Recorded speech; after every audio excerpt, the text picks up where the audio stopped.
Hello, everybody. Welcome to another episode of Omelette Python Radio. And tonight is episode number 511. Yes. 511. We are Mm, celebrating our 10-year anniversary. A little late, but here we are. But I am joined by my co-host, NPR Sil Dante, the Tom thank you. Hagen, the Ed Thank you. McMahon, Thank often you. imitated but never duplicated, the Never secret thank you. squasher, the Nope. progeny of Jim That's a from lie. Morgantown, Yeah, Owen unfortunately. McIntyre. Yes, thank you. That is my official title. It's what it says on my the dressing room door and all that. Yeah. So but yes, and just for the note, I was on time. You had some stuff to He do was real on quick, which is why we were time. late. And yes, I am wearing a very nice tie. Thank you. Mhm. So I heard this was This is a black tie event. black tie event, special kind of a affair. So I decided to, dress up. This is, I think, what I'm going to try to get Melissa to agree that I'm going to wear to the wedding. But I'll try. I don't think she's gonna go. I don't think she's going to go for it. Yeah, I don't think it's going to go well. But So yeah, so you sound yeah, better. You don't sound like on death's doorstep anymore. yeah, dude. Well, okay. So yeah, I do sound better. And hello, everybody in the chat. Welcome, and thank you. Thanks for hanging out with us. But yeah, so yeah, the end of 2021 has really sucked, really bad, man. Yeah, so my mom was sick. Lori's in Florida. Their dad's sick. But her mom is going on a cruise, so she's down there making sure that everything's okay with him. Then my dad got rushed to the hospital the other day. He had some kind of kidney, dude. It just, and then I think I got nothing left, man. And yeah, I don't know if I can't get better because of it just keeps coming. Like it just doesn't stop. It's just one thing after the other after the other. My voice feels better, but I have this thing, and maybe it's like that COVID hangover where you're just exhausted, tired. Like, dude, I have never been so tired in all my life. My God, like it's crazy. But we're here and we're gonna do it. Yes. So again, yeah. It's we got Graham Battison in the house. Graham's too. Here, and oh my God, this is becoming a shindig. My God. So when we do this, well, let's normally see. How are you, Owen? How are you? I'm good. I'm good. I'm doing well. We are. I am just kind of getting back into the swing of things after Arizona. It takes almost a week to recover, if more at this point. So I am slowly getting back into my routine, and I have to start getting ready for breeding season. So I've already started to get going with that. But then some pairs that are already together have been breeding. So like the team wars are locking up like crazy right now. And I'm like, I'm just going to let this happen. I don't know what to do. So it's, roll with it, man. Roll with it. Exactly. I'm like, you're not supposed to breed at this time according to all the literature. Like, whatever, just let it happen. It's all wrong, man. Don't listen to it. Oh, yeah. All the shit we said the last 10 years, don't pay attention. Nothing makes sense. Nothing is real. We know nothing of what we're doing. Yeah. So basically, we've already hit the Owen is throwing Jello at the wall and seeing what sticks portion of the breeding season, and it is October. Right. So that bodes not well. So, but yeah, other than that, man, it's just trying to, like you said, I'm just trying to get to the end of the year at this point.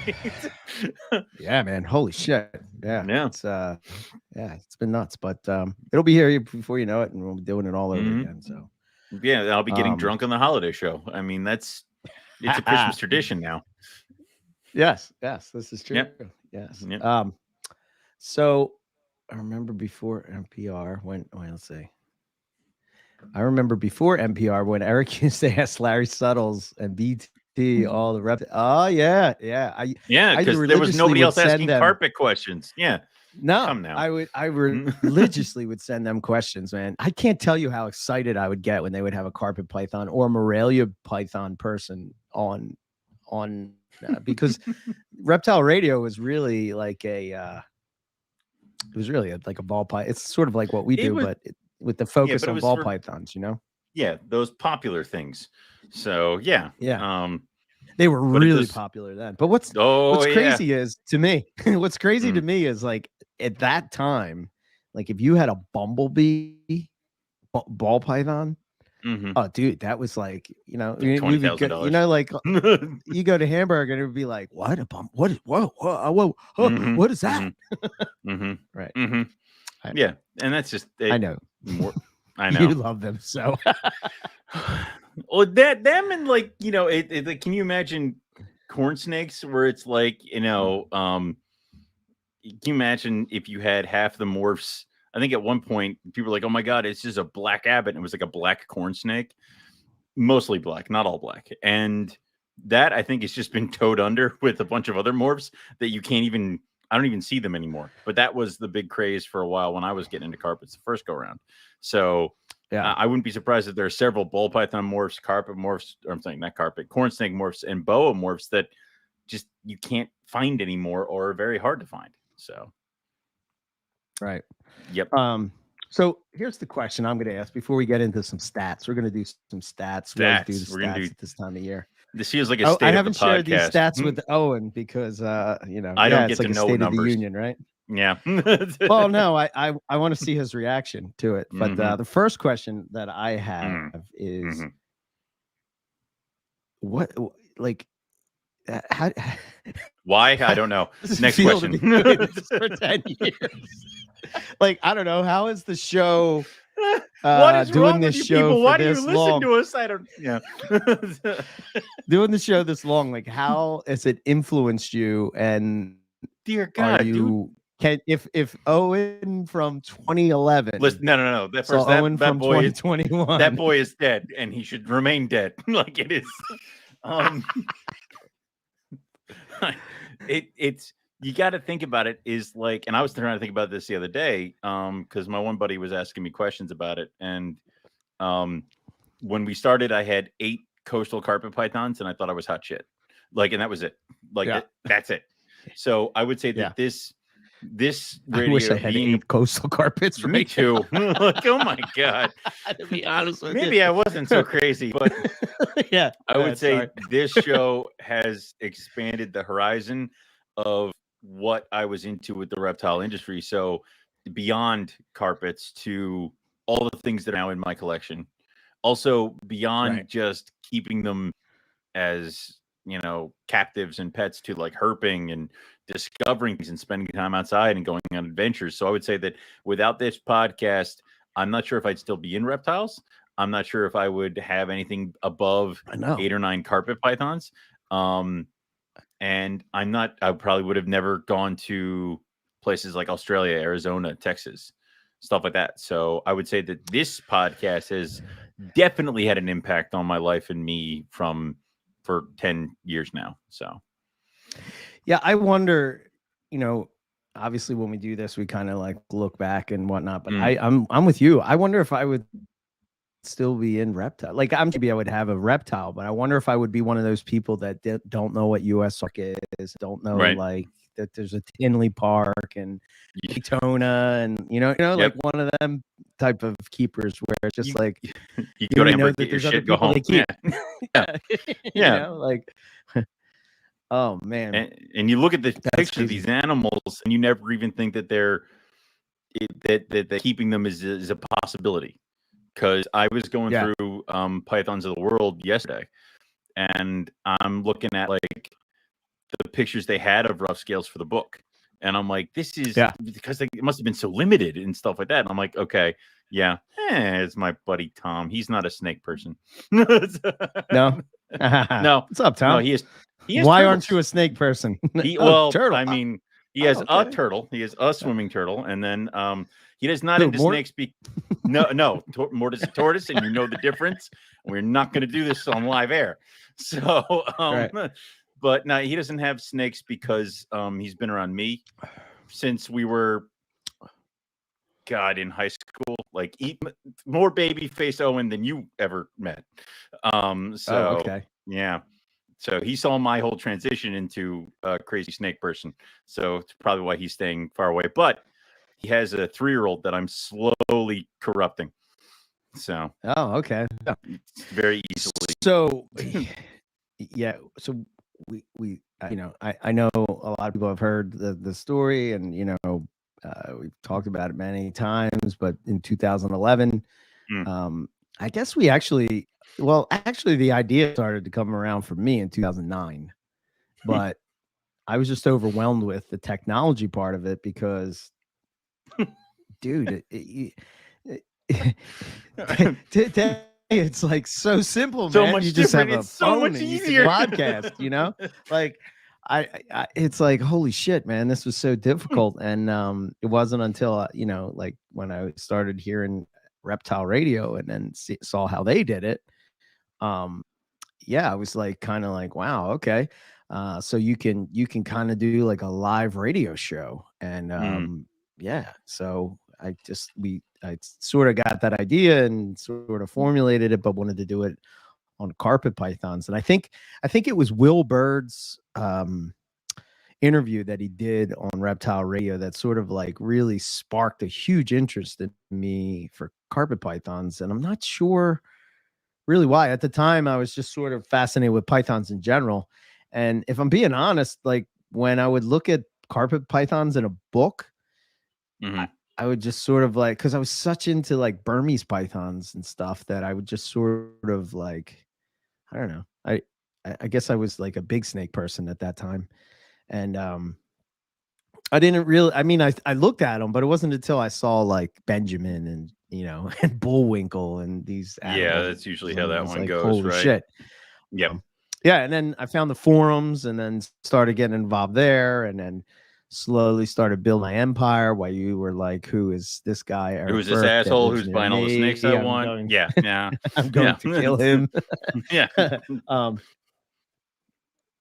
But yeah, from there, it just sort of sat there for a while, and eventually, I realized that I can't do it alone. I didn't want to do it alone, probably because Reptile Radio didn't do it alone. I don't know. I guess that was the influence, and it's like it's much easier to do it with somebody, because if something happens, you're not like solo out there on your own, Right. And yeah. And trying to figure out how to do it was really the obstacle, as opposed to today where, like I said, the technology is so much easier, so but much. And that's something I was talking about the other day, where it's like, I remember having to call in on my cell phone, which is how we would originally do it, is where you'd have to call in with the cell phones, and then with the computers slowly came part of it, and then the software came down, and then all this other stuff, to now we've got these things. So to have it has definitely changed many different ways. Remember our first mic setups and stuff where we had like those big, God. like, with the headphone, it sounded so shitty, man. And it was sitting right here, and I tried to get it to set up, and it would just fall over. So I just had this little tripod, and it got such a pain in the balls to set up. I just left it set up down in my snake room. So back at my mom's, you'd have like all these cages on one side, and on the other side, the cages only came to about chest high, because then that's where all my podcast stuff was, so that I would just pull up a stool and sit down on it and go for like, that was back when we had the show for like 3 hours or something like that. And I'm on this wooden stool that's rickety, and I'm like, I'm going to kill myself. Like it is, it's like not comfortable at all. So, so there's this, this is a little bit of podcast nerdism, but there's this program that I've been messing around. It's called The Script. And basically what it does is you upload the audio to this program, and it writes it all out. And then you just go in and take out the uhs and the does and the ands and the this and the other words you don't want, or whatever, like anything you don't want it to be in there, and we'll take it out and reformulate your voice. Good. And this way we can have the whole podcast in a book for the NPR library that we'll eventually build. And what they can do is you can actually add. So somehow it takes your vocals and you can add, like, say you wanted to say, I don't know, the carpet python laid the eggs, and you said the carpet, you didn't put laid the eggs. You could just type in laid the eggs, and then it'll say it in your voice, which is crazy. My God. We can fix all the horrible problems. Yeah, it's just like we don't even need me anymore. Is what you're saying? I'm fired. So and then the whole idea of like you had to do it live. There was no like you know. So it's like you had to have your shit together because you're doing it live, and if you screwed it up, you know, shit broke. You screwed it up. Couldn't and edit it, and it was whatever we. Yeah, whatever, there was no whatever, editing. There was right.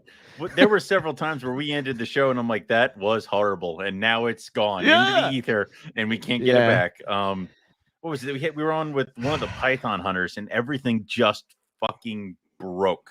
Like everything just broke, and he called out, and we called out, and then and then we called back in, and then everything went fine. But there was a good 10 minutes where the audio was horrible, and then silence for like 5 minutes, and then we're all back. Now we would just chop that piece out, but it's there. It's like, part of the episode. It's okay. Yeah, let it roll, man. It's all right.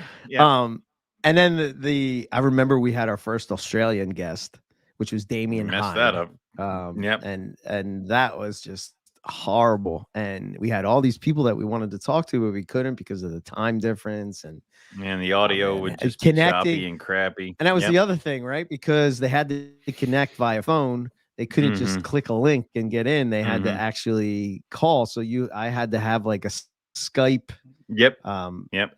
program so that they could log into that and call so that they weren't paying to be on the show, you know. So it's just crazy, man. I forgot about all those things, you know, because it's 10 years ago, you know. Right. And also this is so much better. And we complain about this of like plug in, turn on computer. It's like I never do. Again, it's acting slow. It's like, no, this is fantastic. How dare you? But I would show and even like coming up with the logo. This was our first logo. So my sister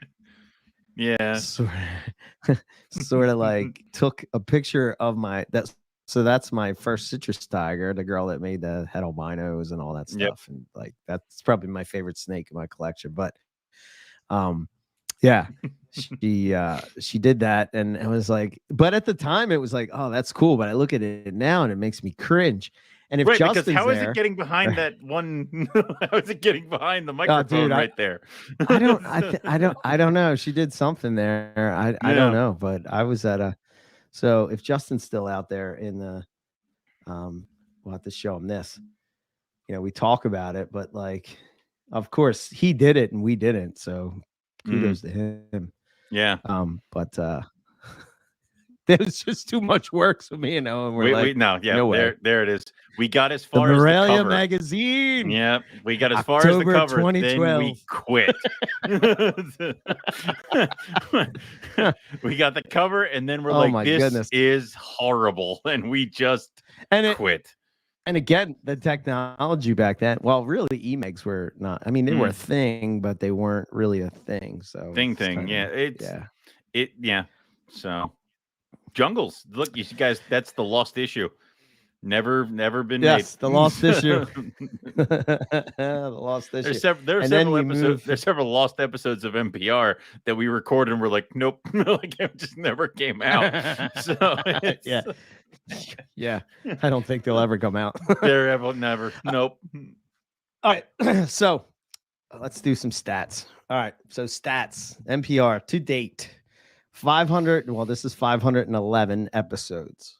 And it is a total of 1,185 hours, which is almost how long it takes to incubate carpet python eggs, or 49.38 days, or 7 weeks is how you could put your clutch in the listen to NPR and listen to us the entire time, and then the whole time. Play for your snakes as they go through. It'll help. Yeah. No, so we can't subject patrons to those. So cool thing is, Owen, and this is what I wanted to get your reaction, is that we have surpassed over 1 million downloads. Jesus Christ. Yeah. 1 million downloads we have gotten over, which is pretty cool. That is extremely cool. Pretty freaking cool, man. guys all need to get your heads examined, but that's extremely cool. Yeah. So yeah, I didn't even know we did our 500. I didn't even know what our 500th episode was because I stopped It paying was 11 attention to the episodes ago. number. Yeah. Make prints of that cover. Oh, the jungle cover. No Yeah. prints of the cover. Well, one, but it's framed in Eric's office. Yeah. Yeah. But yeah, I was just going through some old just old pictures and all kind of look at this picture. Oh, look at you, Owen. No. Young Owen. And his Poor fool. coastal carpet python eggs. Oh, Jesus Christ. That was your snake room, man, right? Yeah, Well, that was it. wasn't with it my like when Neodesha. That was before I Well, even got yeah. the cages built. Yeah. Yeah, because you sort of had even when before you got the cages built, didn't you have like it's stacked all the way up here? No, because this way? the off to the over to my left shoulder is just I had like 2 or 3 6-footers, and then I had a couple Here. 4-footers, and then I had the Neodesha on top where I kept my jackass snake, and then I had a self-built 41 quart rack, which is what you can see behind me, and then right next to the incubator is nothing but baby racks. So. Oh right. Oh really? Yep. And then Here? from the baby. Yep, right there. And then from the incubator to the door, there's another stack of 3-foot cages. But they were all built into one. Like some dude built these and I bought it from him for some ridiculous amount of money. And they were all one unit. And they just had separate floors. Everything was made of melamine. So by the time I was moving out of there, dude, none of those cages lived. So the only thing that remains from that snake room, is the incubator and the baby racks. Everything else has been trashed, destroyed, and redone. So when the zebra jag eggs, the zebra tiger jag eggs, that I failed at incubating maternally, hatched. Life happened up in here, right? Wasn't it? Yep. Right. Wasn't it up? They got here? Out. They got out and they went right in because there's a fan up in there. And what I did is I drained that thing of Freon, which I did not do it the safe way. I just cut the lines and ran. So Jesus Christ. Isn't that like an environmental? Don't worry about it. It's fine. It's fine. That was 2011, right? Yeah, it's all right.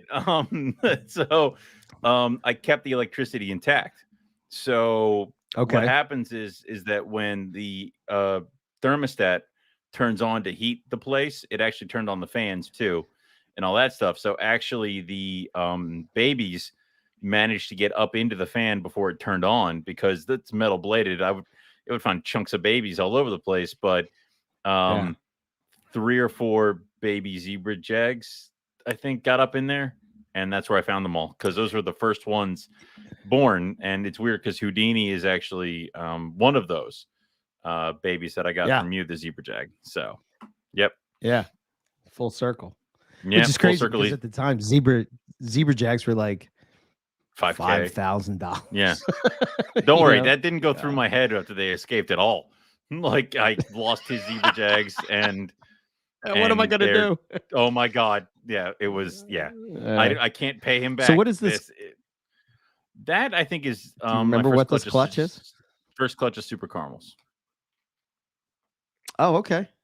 Yeah. Okay. Yep. Super Caramels. I forget why I did all this stupid photo crap, but I think it was, for the website, right? Or no, you already had it. No, you already had it. No, I already had it. Somebody was writing some kind of article and wanted to take pictures of the snakes and then wanted to take pictures of me. So I let them. Yep. Gotcha. Yes. Young Owen is a fool. So. Yeah. I forget man. Let's see. I don't know if there was another one of, no, I don't think so. Oh, and then there's us. This is the first Carpet Fest. Which is this where we're funny. Auction thing. We're just standing around like idiots. Yeah. So very first Carpet Fest. Yeah, we're doing the auction. This is before I wore And glasses because I could see.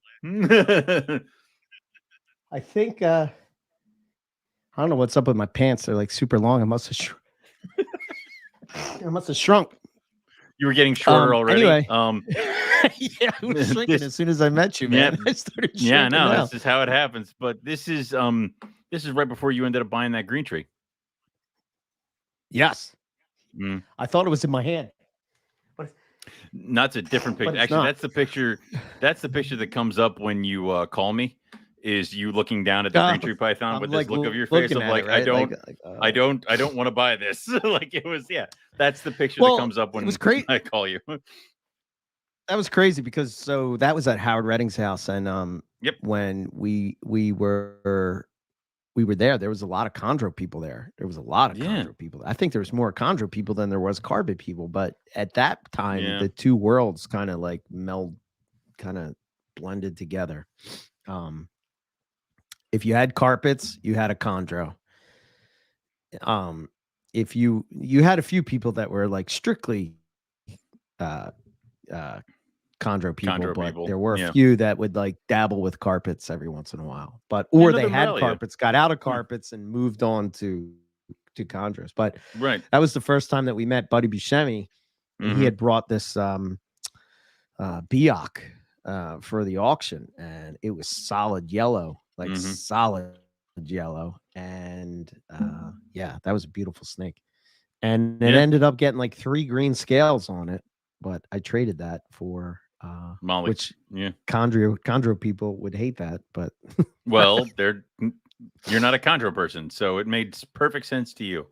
But it's weird when you look back on that kind of stuff and think about it, because it's like that connected to that, because it's almost like you can track it via animals. So because you got that chondro, you made the trade for Molly, and because you got Molly, you were able to breed her to V, which is why I have my red jag Vanessa downstairs. So it's like slowly linking all the things. And if one thing wasn't where it should have been, if we didn't have Carpet Fest, if you didn't buy that chondro, that animal wouldn't be downstairs.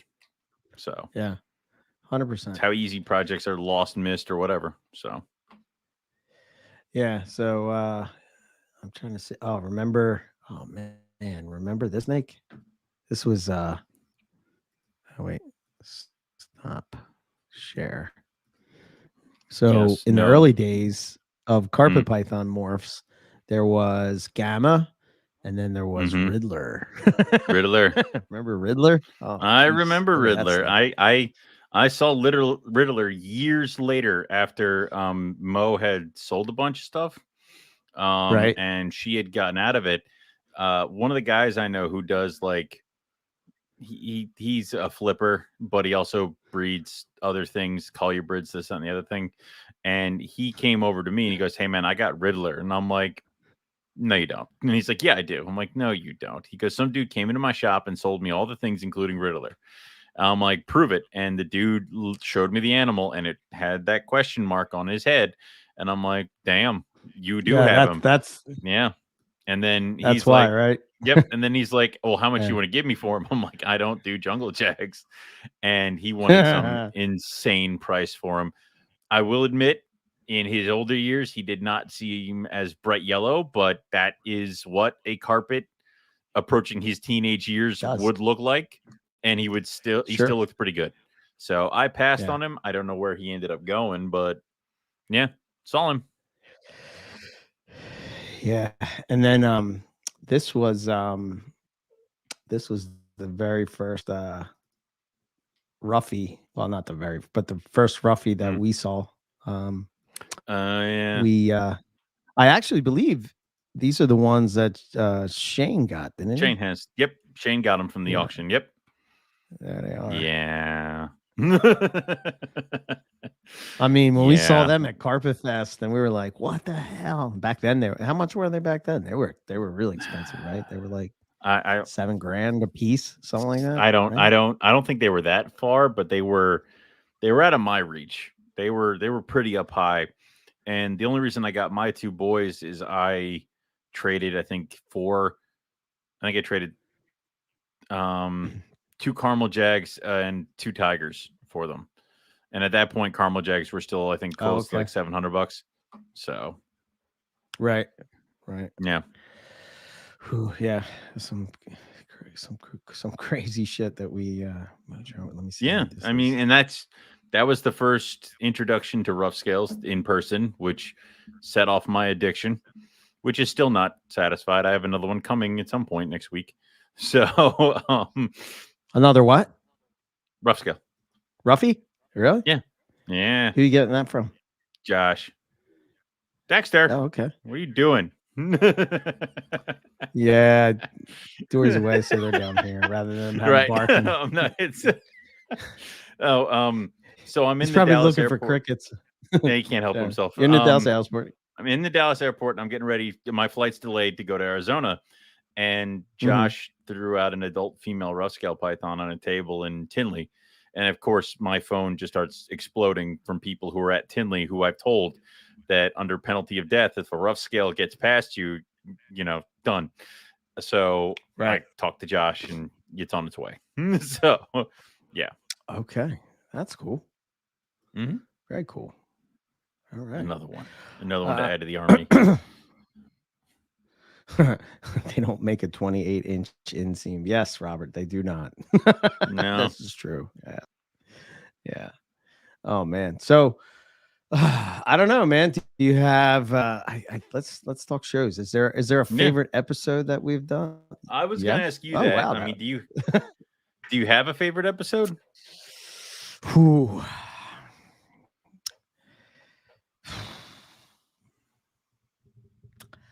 Oh man. Thinking. I don't know. No. I think I had a few. Mm-hmm. But I want. I'm going to see what you say first. Well, it's hard to peg it down because there's ones that are my favorite for different reasons. Yeah. I love the one with Eugene Bissett because that was just fun. It was a good one. Yeah. I love the one with Dr. Ross because that was like in my lizard brain of my inner herp nerd. Like that was fantastic. Yes. Yes. I love any episode that we have where it's like we don't realize that the show's over because we've been laughing too hard. So there are numerous episodes like that. I've enjoyed every single holiday show we've ever done because it's like now, like I said, it's become my Christmas tradition to this is the beginning of the holiday season or something like that. Yes. I will. Rico's show is awesome because I like it that we had him on and we were able to speak with him before we lost him. And I think that's going to become more prevalent with other things like that.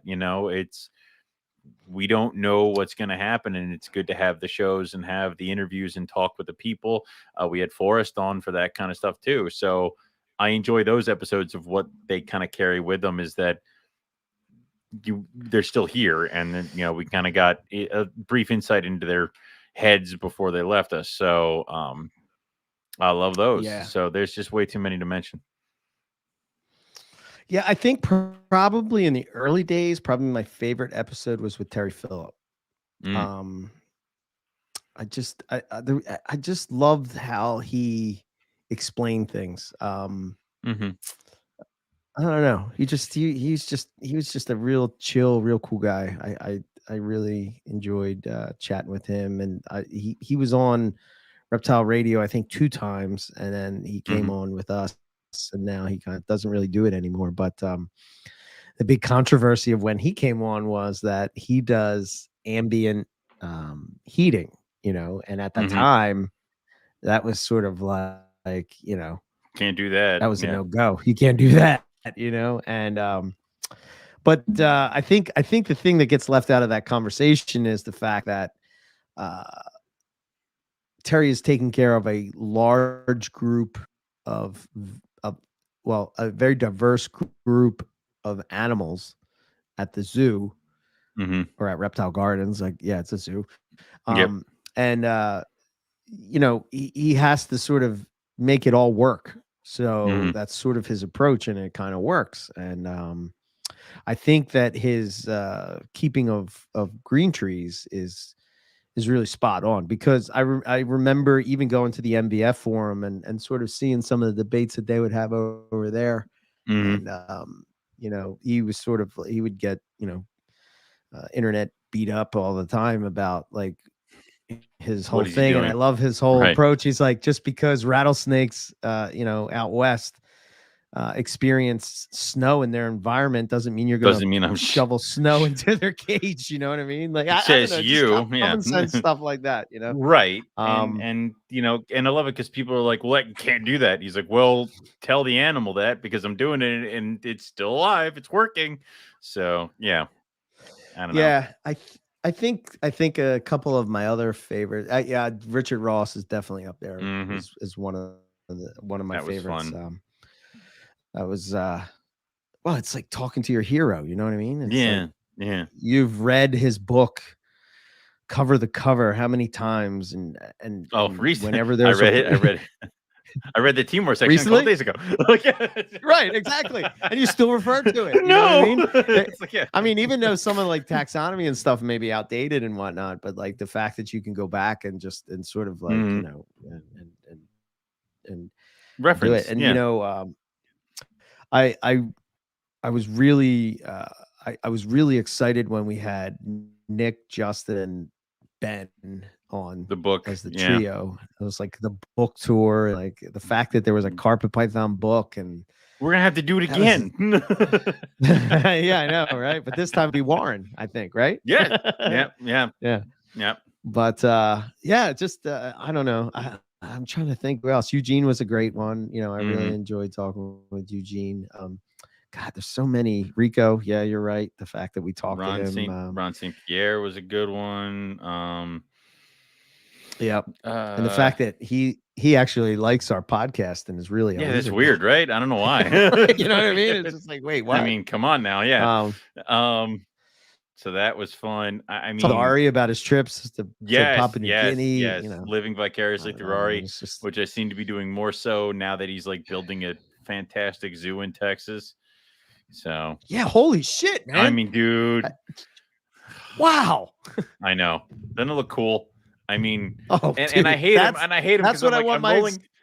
Thank you. Like, I'm rolling out of my work, and I'm like, today sucked. And then I'm going on Facebook. Ari's like, spent all day building this tree. Oh well, guess I'll do it more tomorrow. And I'm like, I hate you. Yeah, I hate just you. had All to I want deal to be with doing is idiots building a tree. Like, yelling at me like they don't know that inflation is happening on food, and they're like, "Why are you charging so much for eggs? Like, are you paying attention to the world right now?" Like, oh my goodness, yeah, I feel you there. But yeah, those are the things that kind of get you through the day. I did find a picture of the chondro that I my very first chondro, the Biak. Man, that snake was sweet. That snake was what, a year old, and I think that's the 1, 2, 3 green scales that I got. So, I think Owen froze. just be quiet, building a tree. Yeah, weird. I don't know what's going on in my stream there. Yeah, but no, Yeah, that was kinda fell behind. that. I love that snake. That was a great snake. Yeah, and the other thing I found was our first calendar contest. I thought it would be funny to. Those pictures are amazing. I think. Let me see. Where did it go? I think at one point one of them is like really far away because we didn't know how to like make it bigger without it getting all pixely and crap. So it's like all the other ones have like full pages, and then one has like a square. Yeah, we really did kind of suck, man. We're figuring it out. Why don't we ever learn? Another 10 years, we'll have it sorted. We'll get it really down. Shit. Yeah. No, I lost it. And it was every Tinley. You were like, we will have calendars available at Tinley. We get close to Tinley. And now we don't even go to Tinley. Happening. We don't even go to Tinley. Yeah, we don't even go there anymore. We're just like, nah. Who wants to go to shows? Well, it's weird because, if you think about it, so I was in Arizona when Tinley was going on, or on my way to Arizona. And then right now, I'm getting things on Facebook reminding me that 2 years ago we were in Australia. I know. Didn't that suck? Doesn't that suck? Yeah. Dude, doing It's NPR like- for 10 years to lead up to that trip. That had to be the most epic trip. I could have retired. That trip was, oh my God. No, I can't So retire this yet. I was- must go to the Kimberly. I must get the rough scale. Then I'll retire. Then forget it. I'm done. This was Mm. the winner of the Morelia of the Year. Look at that granite, man. Is that Pool Boy or Grand Pool Boy? Yes, it is. All Yep. right. I'm Yeah. saying these things, and half the people who are listening are like, "The hell are you talking about?" That was a granite line or granites produced by Julie at GFX Morelia. That was Pool Boy, and that's what, if you wanted granites, that's what you wanted. So you bought it from Julie. They came from. She bought out Viking. I can't think his name was Ed something. Viking Reptilia. And up in New York. He had some really good granites. Yeah, but yeah, man. Like, I don't see that many people working with granites nowadays. I see one or two. I know Brandon Wheeler posted up one of his. Oh no, wait, was that Puget Sound Pythons? Maybe both of them. Anyway, but I see them with granites, but I don't really see too many other people really working with them, focusing on them. I mean, I think you could do great things with the granite project. Look at that. That's IJ, an IJ. bro. That's an IJ. Holy shit, that thing is nice. Who was that? Yes. Who owned that one? That was Erin. Erin, she took over the Yasser's right PC stuff. Right. Yep. Wow. Amazing. You have stuff from that, don't you? Of course I do. Yep. Yep. Yes, I do. It's in the vault. Yeah. It's going through Eric's IJs. Remember like, which one? Yeah, right. Flashpoint. Remember that? Yep. Wow. Yeah, that was Skywalker before, Award. Johnny What Blaze. did we do? Did we really remember? have to Star Wars reference everything? Yes. Oh, we did. light side, dark side, and then we went through all that other bullshit. Yes. Yeah, okay. Yes. Okay. And not having needs we to couldn't gimmick. get it. Nobody in America had really had rough scales to put the picture in. So I don't know whose this was, but it was somebody from Australia. But it was cool. Wow. Dig it. They have such a distinct head, man. I think it's because their snout is so thin, right? I was thinking about that today because I was looking at pictures of the Omelette Python in the book, and it's just like the snout is so long and it's really cool. And also the little in the snout of an Omelette Python, like, you know, they had the rough scale has the giant shield on the top of its head. Omelets have these like really tiny scales that just run down their snout just because there's really no room for anything else. So just a bunch of small scales. And I was really like, that is awesome today. So I don't know why I was kind of going on all about that. So that's cool. Here's the we called it the Kenobi Award. But this was this is when we accepted tub shots. Yes, yep. That's when we accepted tub shots. I think this is the picture that Balin sent, sure that, and we had to like, blow it up. Yeah, that Balin sent it, and we're like, God damn it, dude! Like, yeah, I think this was the last year we accepted tub shots. Nice though. Yeah, it's his red Holy tiger shit. shit. That's a nice name. Yeah. Yep. Yeah. Now, is that the red? That's the and also I should red say. stuff. Okay, I should say, just so everybody knows, just in case, we are doing. We're really live streaming. If you listen to this podcast, we did this live stream on YouTube. So if you go to the NPR Network YouTube page, you can sort of see what we're talking about. Is this a Dave D Kondra? Maybe. Holy shit, man! Kondras are look like Fruity Pebbles. Yeah. Like holy hell! Good Lord. Yeah. That was before the sickness took over the world of chondros. Yeah. This is what chondros used to be like. So look at those eyes, man. Holy hell. Dude, again, no, but that's the problem is every person who photographs a chondra, they're like, let me zoom in on its eyeball. Yes, it's glorious, but let me see the rest of the snake because it's a very pretty animal. So it's, right. Not everything needs to be just a close-up shot of their eye. So. And this is another one that really wasn't, I don't even think at this point it was really officially even proven out, but I could be wrong. Maybe it was proven out. Maybe one season, but the silver pepper. Look at that. We put that in the calendar? Yeah. On newspaper? Yes. With a shed? On newspaper. With a shed. Darren what is wrong with us? How dare you? Oh my God. What is wrong with us? Well, I think this is the thing that people don't understand. We got too distracted by the snake? Yeah. Well, yeah, that too. But like carpet pythons were so niche, man. They weren't really, there wasn't a lot of people that were doing carpet pythons. You know that. You know, I mean, beggars can't be choosers, right? Yeah, you got to sort of take what you can get. You got to, when you only have three slowly build up the army. Yeah. Oh God. What's this one? Oh yeah. I guess. Oh, here we go. Oh, that's a blackhead. Insane. What the hell's a blackhead doing in there? Blackhead doing in here? We didn't have. This is really. Wait, this really looks like. Now that I'm looking at this, holy shit, man! Doesn't that kind of almost look like a Brettles python? Yeah, yeah. I thought you were going to say like, did we?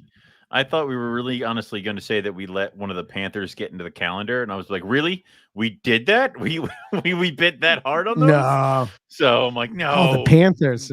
No. Tell people about the Panthers. If they don't know. The Panthers. If you don't know about what the Panther is, it's the Panther carpet python, and it was a jungle morph. They came out through the Ukraine. Correct me if I'm wrong. Ukraine. Russia, one of those places. Yeah. Yep. So it came out and it was a jungle morph. It was supposed to be a recessive. Right. This guy has an adult animal and he's showing it off and he's saying, here it is. I have it and I bred it to my jungles and I'm selling babies. And there were several people that wanted to get in on the babies. I know people were talking about having them shipped to the US. I know Paul Harris was interested. I know I've talked with Phil Starkey. He said he was interested. A bunch of stuff like that. I'm not sure if any of them actually bought it or didn't, but I think I know that there were some people. Almost. I know people were almost. I know people were getting ready to write checks and stuff, and they found out that the reason the animals were black because he also said that he had babies. He had baby panthers as well. So he was selling hets and then he had baby panthers to show that it was, proven. The reason that they were black is because he spray painted these animals with black spray paint. So it came out that he did, in fact, just go over them with some matte black spray paint. And that's how you got black carpet pythons. And he was trying to make a quick buck. But it was very close to some people almost spending a ridiculous amount of money on animals that they would have gotten, and either they would have been peeling paint off or they would have shed and been like yellow and black jungles. So that was a close one.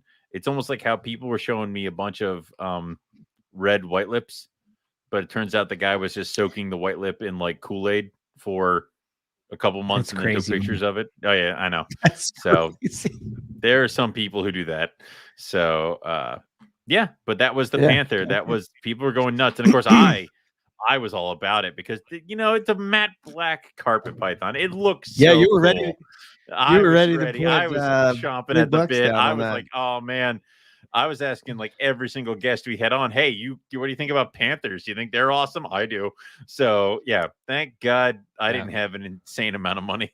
So I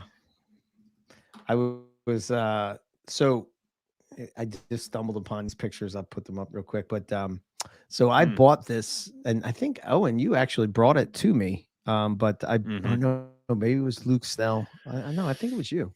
Anyway, I had the striped jungles. Yep. And I had this snake, and Justin Julander produced this from Australian Addictions. And when so I often talk about that snake, and I talk about skunk was the ones that he had. Oh wait, um, skunk was the name of the one snake that he had that was just crazy. Now I don't know if Ben had them, but I love all that, like that all that stuff, black and the yellow webbing or whatever. I call it webbing, bricking, or tipping, whatever you want to call it. Yeah. Doesn't it look like bricks? You know what I mean? Yeah. Like stacked up. This is why I don't understand why we're so far behind with striped jungles compared to Australia. It's like all the pieces are here or were here years ago. Why isn't anybody doing this? So I don't know. I wish I did. I'm trying. I know Riley's trying, so we'll see what happens. But yeah, that was our first the red ball. That was the first calendar. Oh, I guess they did the same thing. That was the first calendar, and What? You mean what? No, I mean the red ball was the same thing. They soaked it in Kool-Aid or soda or whatever. Oh. Oh, really? Oh, you know something about ball pythons. I'm so proud of you. Yeah, I know what to avoid. So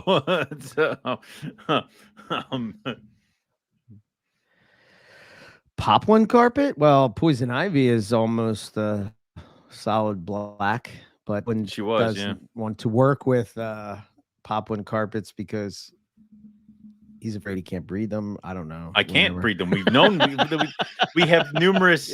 We have numerous things that show that I can't breed them. I've tried several times. I had to ship them off to Jason Balin. I am pop one carpet free now. Oh, none at all. None at all. Not a single one. Wow. And I keep refusing to let you give me stuff. It's like you're like you could have this. No, like I am pop one carpet free right now. I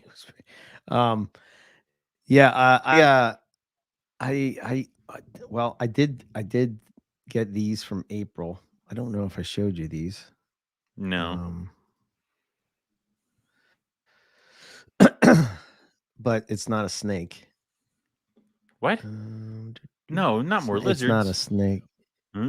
Yeah, it's some geckos. Oh, well, all right. Okay. Wait. What? I don't think. Yeah, I didn't think I saw your new geckos the last time I was over at your place. I didn't see the. I had to be in and out, so I didn't really get time to do our normal thing where we go between like your snake room and your office. Your snake room and your office like 12 different times, checking shit out and talking. Yeah. Yeah. And then don't do the thing that we were supposed to do when I came down. Yeah. What? Nobbies? What? Yeah. Good. So it's please bag all their skin. For what? I need it. Okay. It's the only thing that's been working for some of these mad hogs. Please put their skin in a bag. Got it. This is the natural form. Oh. I kind of like the natural form better, but I do. What kind? So they're Australian barking geckos, Underwoodosaurus. Okay. Yeah, very cool. You're right, Craig. Nobody should be pop one free. I keep trying to give him some, but he doesn't. I don't need it. I got plenty of other shit. So yeah, she had she was moving out of the project, so I was like, what's another animal that eats bugs? You know? What are you doing with this? Like, I mean, at this point now, I'm concerned about certain carpet projects that are going to start getting pushed out for geckos. No, I know. I know. So it's cool. You know, they're awesome. There are certain projects that I kind of like am over. Like I'm really not into like the whole kind of make it super zebra stuff. I don't know. Yeah, just not into that. You don't have to be. I mean, I'm getting over some of the stuff that some of the projects I'm like, I don't need to do that. Like there's several that I'm like, nah. So it's funny, like a big part of my collection is coastals and IJs. I mean, a huge part of my collection. You should just get rid of the coastals and just send them here. mainly the M No, pens. man. There's Damn you. no. Damn you. No.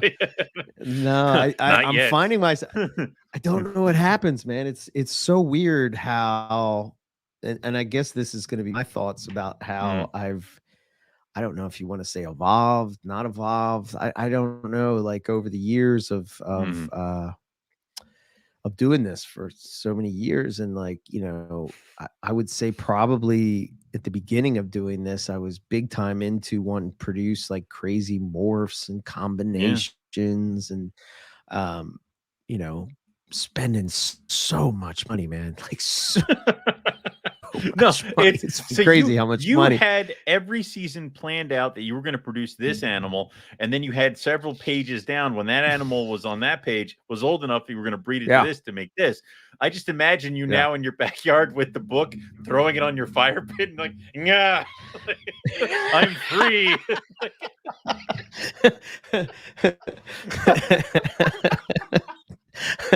I'm not selling my soul anymore. I am not. I'm free of you. It's just a bunch of smoke and ghouls falling out of it. It's like, yeah. I don't know. I the thing that always I was attracted to with the morph thing is the whole you don't know what you're gonna hatch out type of thing. But the more and more I thought about it, like now it's you kind of get that with carpets anyway. Yeah. Without morphs, Yeah. like any egg can be weird looking. Well, I mean, just like think of coastal carpets, right? I mean, yes. When we've produced coastal carpets, you always get these weird ones that are in there. You know what I mean? So you're gonna get that they got a weird pattern or a weird color or cool stripe on a cool looking animal. Yeah. You have an 80%. No matter what you're doing, you have an 80% chance of a stripe popping up in there somewhere. So I mean, I'm kind of in the same boat. You and I are kind of we're kind of in forking directions right now, where you're going off and you're kind of cutting down on certain projects, adding lizards and stuff that you want to not necessarily breed but keep and kind of check out and hang out with and do all this other stuff. I'm 100% shaving off a bunch of different morph projects that I had that were like one animal or two animals or three animals that I'm like, that's not my thing anymore. But I'm getting more of it would be cool if I bred this pair of animals just because of what they are. Like my Chinese king rats, like the Timor pythons, like, other things like that. So I'm kind of stepping away from morphs and multiple projects, trying to get into like multiple projects within the same species and trying to get a certain number of projects into carpets and then have the rest be kind of offshoot whatever the hell's. So keeping it interesting is what I'm trying to do. Right. Yeah, I think the monitors are just awesome to have. Yeah. I mean, maybe they'll breed. I don't. If they do, cool. If they don't, whatever. Cool. Yeah. I'm sure Heath and Rob will be, excited that they do, and you love Kim's, so I'm sure you'll. I do. Probably, I don't eat Kim's. No, be a lizard I person don't. too. No. Well, you haven't even seen them yet, have you? Like in person? No, I haven't seen the Kims. No, I haven't. Yeah, dude, they're cool. It's dangerous. But yeah, I think like I guess the whole morph thing, like I guess I would rather have. Like, I think back to the early days of carpet pythons, right? I think of Battaglia. I think of Andrew Paris comes to mind with this as well, right? He doesn't have a big collection, but what he has is just stellar examples of specific animal. You know what I mean? Like it's like if and I used to think, well, that's kind of snobby, but like if he, if a smudge would be on the jungle carpet, it's out the door. You know what I mean? But like then you look at his collection and he's refined it so much. John did and Andrew did, and there's a lot of jungle people are like that, right? Where they have these just amazing collections of animals that are just stellar. And I don't know. I feel like I don't know. I'm just drawn to the natural stuff, I guess. I don't know if it's normal. I don't know, man. I get what you're Maybe saying. It's time. I'm not enjoying snakes if they're just in tubs and I'm just cleaning shit. And I guess I guess the enjoyment in the past for me was producing animals, The cool but thing, then the whole thing of like selling to me is just like that's not me, man. Just I'm not a. I will yeah. sell snakes, but I'm just not. I can't. I don't have the time to do it right. I get. Does Right. that make sense? It does, and Like I I don't mean, want to. I don't. Go ahead. well, I mean, like it makes sense, and it was one of the things where, I definitely was thinking it more along the lines of, I have a pretty good collection of super caramel and caramel stuff. So Yeah. why do I keep mucking around with like this other thing that can't plug into caramel and other things like that that I couldn't breed into Right. caramel? Like, why do I have this? So, cut that out. So sticking with caramel, Exanic, and then obviously like some breadlie stuff, and I have the albino stuff too, just because, and then I have maybe one or two jungle projects, but mainly the main focus is caramel because I have a shit ton of caramels, and I have, like you said, I've been slowly weeding my collection to the point where my holdback from last year, my super caramel jag, I Mhm. don't have. She's stellar. She doesn't have. She almost has reverse saddles. So like, you'd expect the Mhm. saddle on a jag to have black around the rim. She has little Yeah. specks of black in each side, in each inside of each one of her saddles, like a couple black scales. The rest of her is bright yellow and caramel colored. So I'm like, cool, you get to stay. Wow. So Right. so yeah, it just Yeah. from You've that. really you've you've really done some pretty awesome things with that. I think of two when I think of caramels in the U.S. I think Mm, of you and I think of Nick, right? yeah. And it seems like Nick's sort of on the hypo kick now. So I mean, I'm sure he'll still breed caramels and stuff, but like, I would love to be on the hypo kick, you but know, I don't. I'm not chasing down 5K worth of snakes right now. Like I'm not about to spend that yeah. money. So I'm pretty good where I'm at. Tell me And about it. well, and to keep myself interested, I'm like, well, time to start crossing Exanic into it. I have a caramel jag head Exanic female that I got from Uh-huh. you that will be ready next year, maybe, or the year Hmm. after.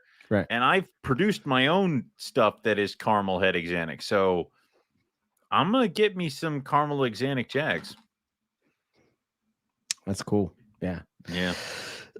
Yeah, I was cleaning my collection today, and as I was going through, I was like, "Man, yeah, you'll probably go caramel zebra. You'll probably go. Yeah, Get you'll out. probably Get go. out. Get out. It's like, Get out. oh, Get out. coastal carpet. Ooh, that's You nice. You're stay. gonna Not stay. see, that's the Um, why can't I convince you to do jungles and IJs and just give me all the coastal? Like, how I do I know, do right? this? That must Like, burn in your soul. yeah. Oh, I'm getting rid of a shit. Oh, not the M pens. Fucking god damn it. Like it's Yeah. have to wait. Here's a dark IJ for you. There's a There you dark go. IJ. Is Dragon Lair that was poison ivy stuff or is that a different thing? so that's poison ivy's parent. Okay. Looks less like her, don't it? Mm-hmm. Yeah. You're breeding those kids this year, right? Yep. I mean, I don't know. Yeah, this is the secret project is another one. another black IJ. Yeah. Where'd that one come from? And what's that? Where'd this one come from? That's poison ivy? Poison ivy. No, Huh. that came from poison ivy. It came from poison ivy. That's one of her kids? Yeah, this is the actual. Yeah, this is the actual sire to poison ivy. You Yeah, can see where it's a normal head, where it gets black. That looks a lot like the kids that you have right now. Yeah. Yeah. I know. That looks a lot like them. Yeah. Dear God. And what's crazy is when I hatched out poison ivy's babies, I have the pictures right here, so I'll put them up. So people, let's just look at those. Yeah. I don't know why my computer's running so slow. I just want a picture. Put the picture up. Do it. There we go. Do it now, computer. So Out of the egg. Mm. That's what they look like. I remember that. I was like, what? I'm like, are they gonna darken? You're like, I sure fucking hope so. Yeah. So that snake turned into wait. I guess you can't see. Wait. Turned into not that exact snake, but turned into that. Yeah. Yeah. So, those will be fun to breed. Yeah. See that project finally come, full circle. Yeah, I can't do the Brandon. I can't do the. I've seen them so much that I swear that they're related. Because they look exactly the same. Like they're super dark IJs that pop up from time to time, but without the lineage, to me, I know. I just feel like with IJs in particular, because you can get wild caught stuff. I think it's kind of like important not to sort of muddy the pool, if you will, so that when years from now. Yeah, here's when they actually hatched. Here's a picture of the clutch when they hatched out. I was like, "Oh my god, dude! I think I screwed up. I think I messed up." I was like, "What?" That was the picture None of you them sent me. black. You're like, "Oh my god, I think I messed up." I'm like, "It's okay." But it's weird because, I remember the other thing is that any kind of dark IJ that pops up could be linked back to poison ivy. But remember, you weren't the first owner of her or the first person to breed her. She was originally bred to a jaguar by her previous owner. So who's to say that the animals on the dark IJs on Morph Market are necessarily pure either way? So there's something else to worry about with that. That's why lineage for this stuff is so important. Right. And I don't want to screw it up for IJs since we can get, stock that's wild. That's real. So yeah. So but we'll see how it goes. I mean, I'd be interested to see those babies, but if you breed them together and they all come out red banded things again, oh god damn it, not again. It's like they won't just come out black. So it's like, I guess then I don't know. You just have to selectively breed. So kind of crazy that is actually the sire to poison ivy. So I thought it was darker, but the one snake was darker, and that one was kind of dark. But look at all that. Look at the head stamp though; it's black. So yeah, that's the cool thing. Every time they so when they were younger, what would happen is slowly over time, the head stamp would sort of be the skull and crossbones thing, and then it would sort of fill in, and then the whole top of the head would be black. But what are they talking about? Toucan jungle. I don't know. Something. I guess something on Morph Market is there's a black IJ on Morph Market, and they're talking about that. So yeah, Dustin, that's what I sort of thought, that they were sort of like IMG. Very, very early on, that whole project came about was there was I don't even remember his name. Shit. Jake? Well, Jake produced him. Jake Milbrat produced him. Milbrat produced him. He's a ball python guy. But back in the day, in the MP days, he was big time into trying to make black jungles. Without and the black spray paint. Yeah, without the spray paint. And he had those two that I just showed. He bred them together, and when he hatched out the clutch, they were all normal looking, just like what I got, right? So he sent them to Anthony Caponetto, and Anthony Caponetto was sort of they were like good friends or whatever. And turns out that he was selling a group of them or whatever, because there really wasn't nothing that was happening with him. And this guy that I got him from, which I can't believe I'm drawing a blank on his name, but anyway, I bought him from him, and then slowly over the years, this IJ got darker and darker and darker. But the thing is that at the time, he didn't necessarily know anything about where it came from. So I think we were talking about it on MP. It was one of those animals when I saw it, it's sort of like the M Pen coastals. When I saw it, I was like, man, if you ever sell that snake, you better hit me up right away. You better call me right the fuck now. Yeah. So I better get first shot at that snake. So he did, and he's like, hey man, I'm getting out of this. He bred it to a jag, and he's like, I'm going to move this animal along. Are you still interested? Yes, absolutely. Send it to me, whatever.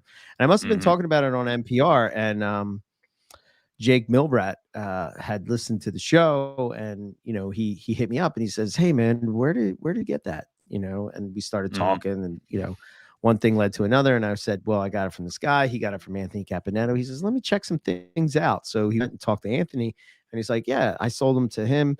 They were the ones that you gave me from those dark IJs that you did. And then he's like, dude, I can't believe that snake is dark. What the hell? Yeah. All of a sudden, like, normal. He's like, God damn it. Yeah. Can you imagine that? Like, can you imagine that is my worst fear. That's my worst fear. Going to go this way, and then years frustratingly failing. Yeah. You sold them all, and then you see them later, and they're exactly what you thought they were going to be. Pissed. I would be pissed because I know my dumbass would be like, and I sold every single baby for the last 4 years. So they're all gone, and I'd be mad. Yep. Yeah. God. But that's crazy. And then and then sort of when I got them, I think Nick was on the show, or he must have been talking to me or whatever, and he wasn't really talking about I think at the time they were talking about, I can't remember which type of carpet it was. I think it was maybe it was caramels. And he's like, I don't understand why people are breeding this to that. Why would you do that? It kind of negate, how Nick is with his certain things and his thinking and whatnot. But he was saying to me that, he's like, if you're trying to prove something out, why would you breed it to? Oh, it's like red coastals, right? So if you're trying to prove about red coastals, why would you breed it to something that produces red babies? Or no, if you're caramel, why would you breed it to something that does red You'd babies? go the exact opposite to see if they all come out. Right. Correct. So I sort of took that advice and went the opposite. Got the brightest GQ IJAG of Vine, bred it to that, and then they patched out normal. And I was like, oh man, well, either they're gonna turn dark, or I went too far the other way. Damn it. Why did I listen? Why didn't I go for the dark IJ? So but no, I mean, I've seen them up till recently. Those babies did get a shit ton of black on them. So that'd be cool to see what the next generation looks like. Yeah, so I have 2 generations of them. 2. So I have from Poison Ivy, and then Poison Ivy to, because the crazy thing about Poison Ivy is that she produced that whole clutch that I got. It was like, I think it was 11 babies. Right. And it was 10.1. 10.1. So, oh my God. Yeah. What are you over there looking for? Crickets. Get it, Dexter. Yeah, that's probably right. Probably looking for crickets. I haven't seen that, Brandon. I was this was a question that popped up, was the info on that black inland that popped up in Australia. Yeah, it was kind of in and out. I haven't heard much of it, They're pretty when I saw that picture, stuff. Those eyes were kind of funny, man. They kind of had a funny look to them. But like popped up a little bit or something like that. Yeah, they kind of look bug-eyed. Pecos like rat snake. or leucistic Texas rat snakes. Yeah, that's not what they're supposed to look like. Really? No. It's like not at all. Kind of got the that can happen with some morphs, and Australia, those guys are pretty secretive about their stuff. There have been we've heard numerous stories of people breaking into other people's homes to steal animals to breed them. So a lot of stuff is kind of kept under lock and key. So I would not be surprised if it kind of just disappears for a little bit and then reemerges. So, which is weird. That happened with a lot of stuff here in the U.S. too.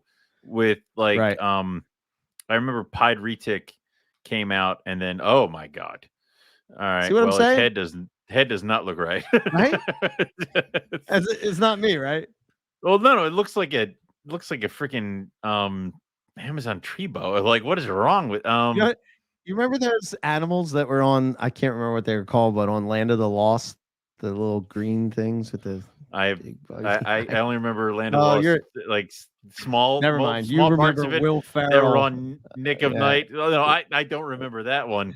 Maybe the second iteration. I don't know. Your TV was in black and white and had bunny ears. Okay, so It was oh, Slee Stack. Yes, that's it. Slee Stack. Yes, thank you, Justin. Yes, thank you, Justin. I'm gonna wait. Hold on. We don't have to do that. But anyway, but yeah, that can happen, and maybe it's got a little bit of a dolphin head kind of a thing going on, and maybe it doesn't live, which sucks. But sometimes the genetic mutations are genetic mutations. The hell is that? Come on, man. Tell me that snake doesn't look like the hell is that? A Slee Stack. That's insanity. Nope. Yes. Wow. I learned something today. So there you go. Yeah. But who knows? Maybe it'll pop up. Like I said, I think I remember Bob Clark imported like pied retics, and he only brought in one, and it looked horrible. And then I never saw them again for years. And all of a sudden, pied retics started popping up all over the place. So, yeah, including my basement. But anyway, yeah. I wonder why they're so dickish. Like, Don't know. Why are they so? Yeah. It's so crazy. It's like Xanic IJs are the same way, man. They just haven't been inbred enough to be stupid. So give it time. I guess. I don't know, man, but they're freaking holy shit. Oh my god. They just that retic was horrible. Both those retics were horrible. Which is weird because if 2011 Owen knew that 2021 Owen had retics at one point. What 2019 Owen would be a retic guy? Poor fool. Yeah, at one point I had 3 retics. Thank God we're down to 1. Yeah. Yeah. Oh, wait, you still have one? What is it? Yeah. Oh, the one from the platinum tiger, whatever the hell that that Matt gave me. I love her. She's very well behaved. And she just eats everything you put in front of her. Like, I'll go to the supermarket and get the whole Cornish hen and give it to her. Oh, and then okay. My sister, one of her egg-laying chickens, died, and I fed that to the retic. So, I mean, she'll eat anything. It's awesome. But right now she's on rabbits and stuff like that. So here's the question for you. Yeah. What did, if you go back all those years, what's the one species that you've always wanted to work with but still haven't worked with? Still on the list that one day you want to work with them. I don't have any. I mean, I would say there's one on the list now, but it was never even anywhere near the list in 2011.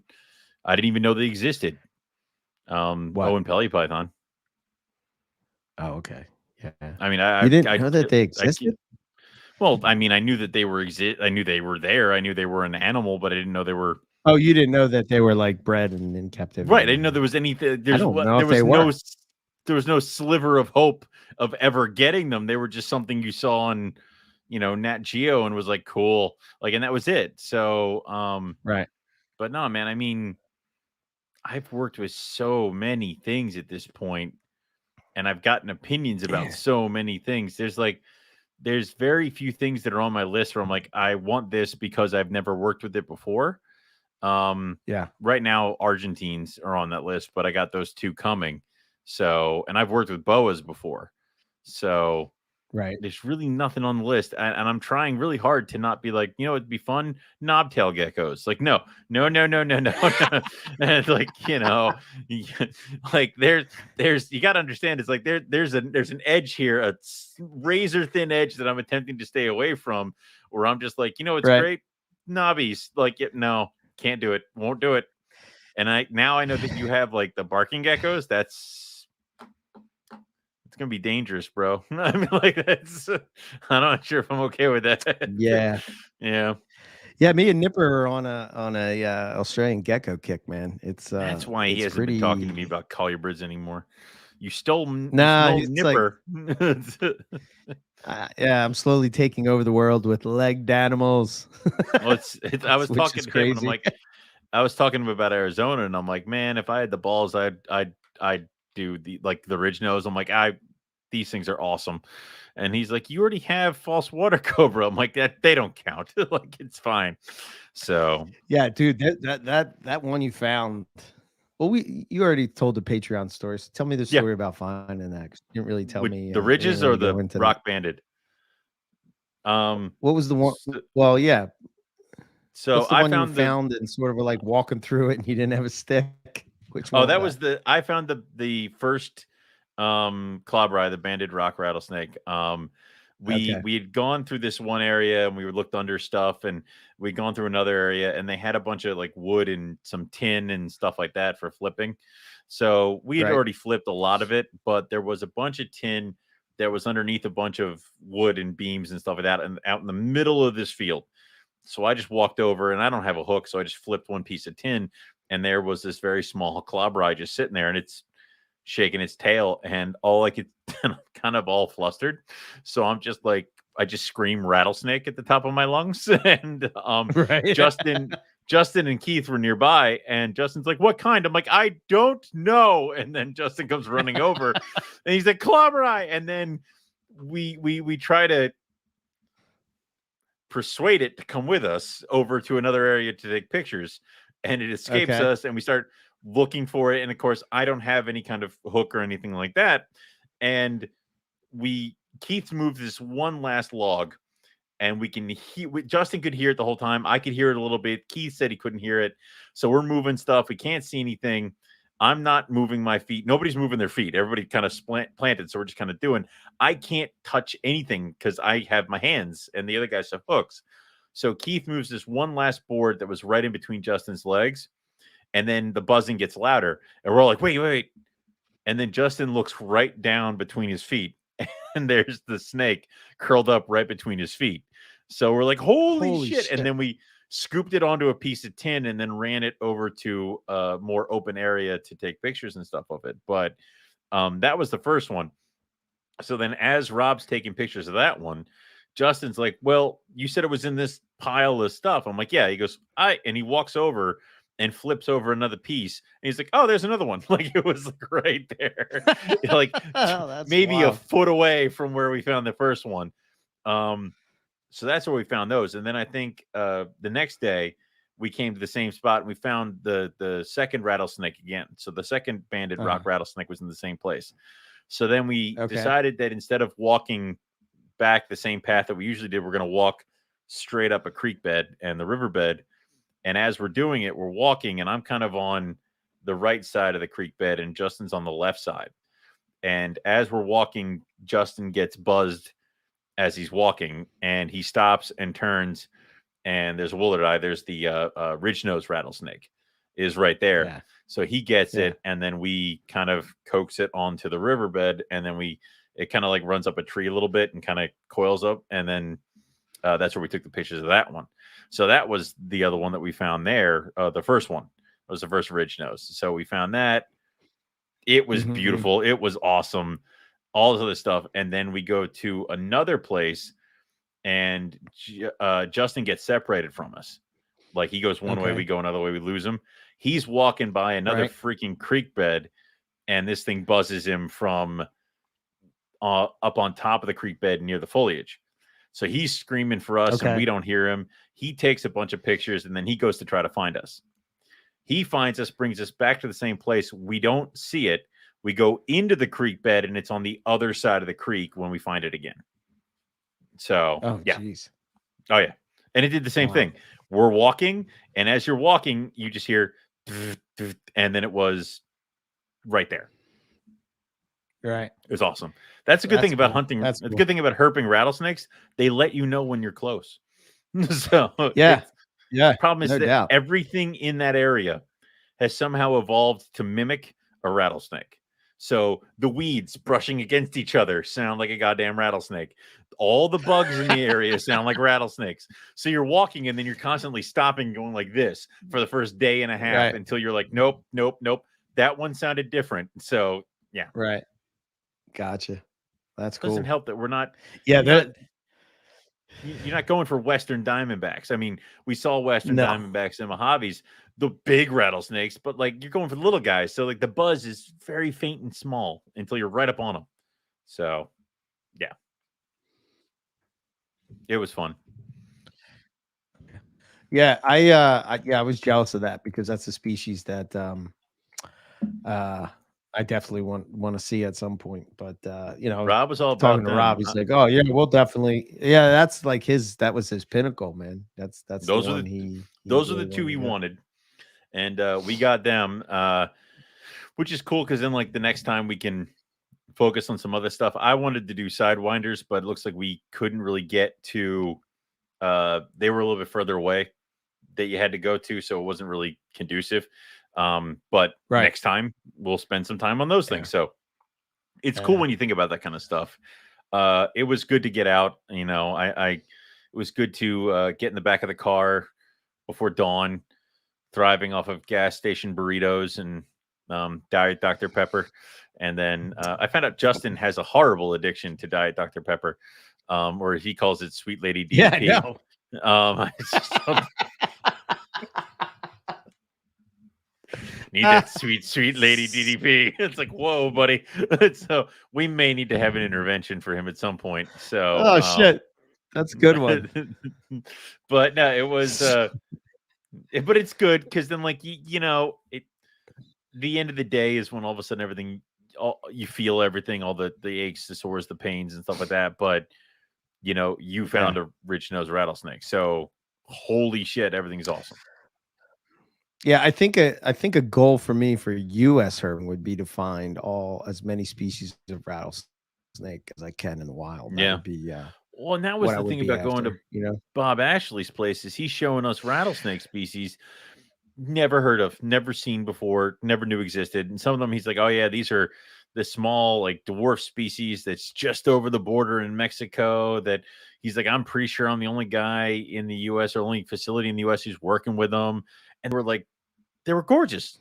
So it's insane. Again, if I had the balls, I'd do rattlesnakes. They're awesome animals. Yeah. How was that place? How was Bob's place? Gorgeous. Cool. His place was gorgeous.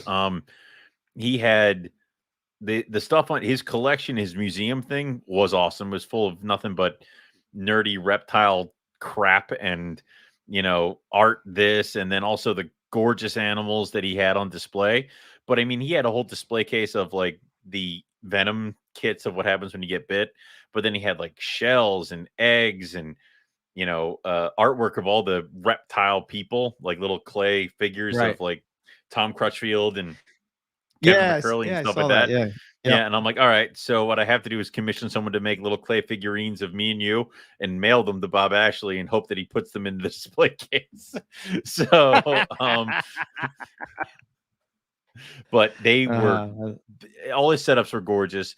And then his behind the scenes stuff, every room, because he took us through all his rooms, every room had a ton of really cool different animals. And I mean, he was moving pretty quick because I don't think he had much time, but I mean, he was kind of also in a transition. He says he was getting rid of a lot of animals, but he was bringing some more in. He was doing some other stuff, but he had a ton of rattlesnakes, a ton of them. I bet you almost every species you can think of were in there.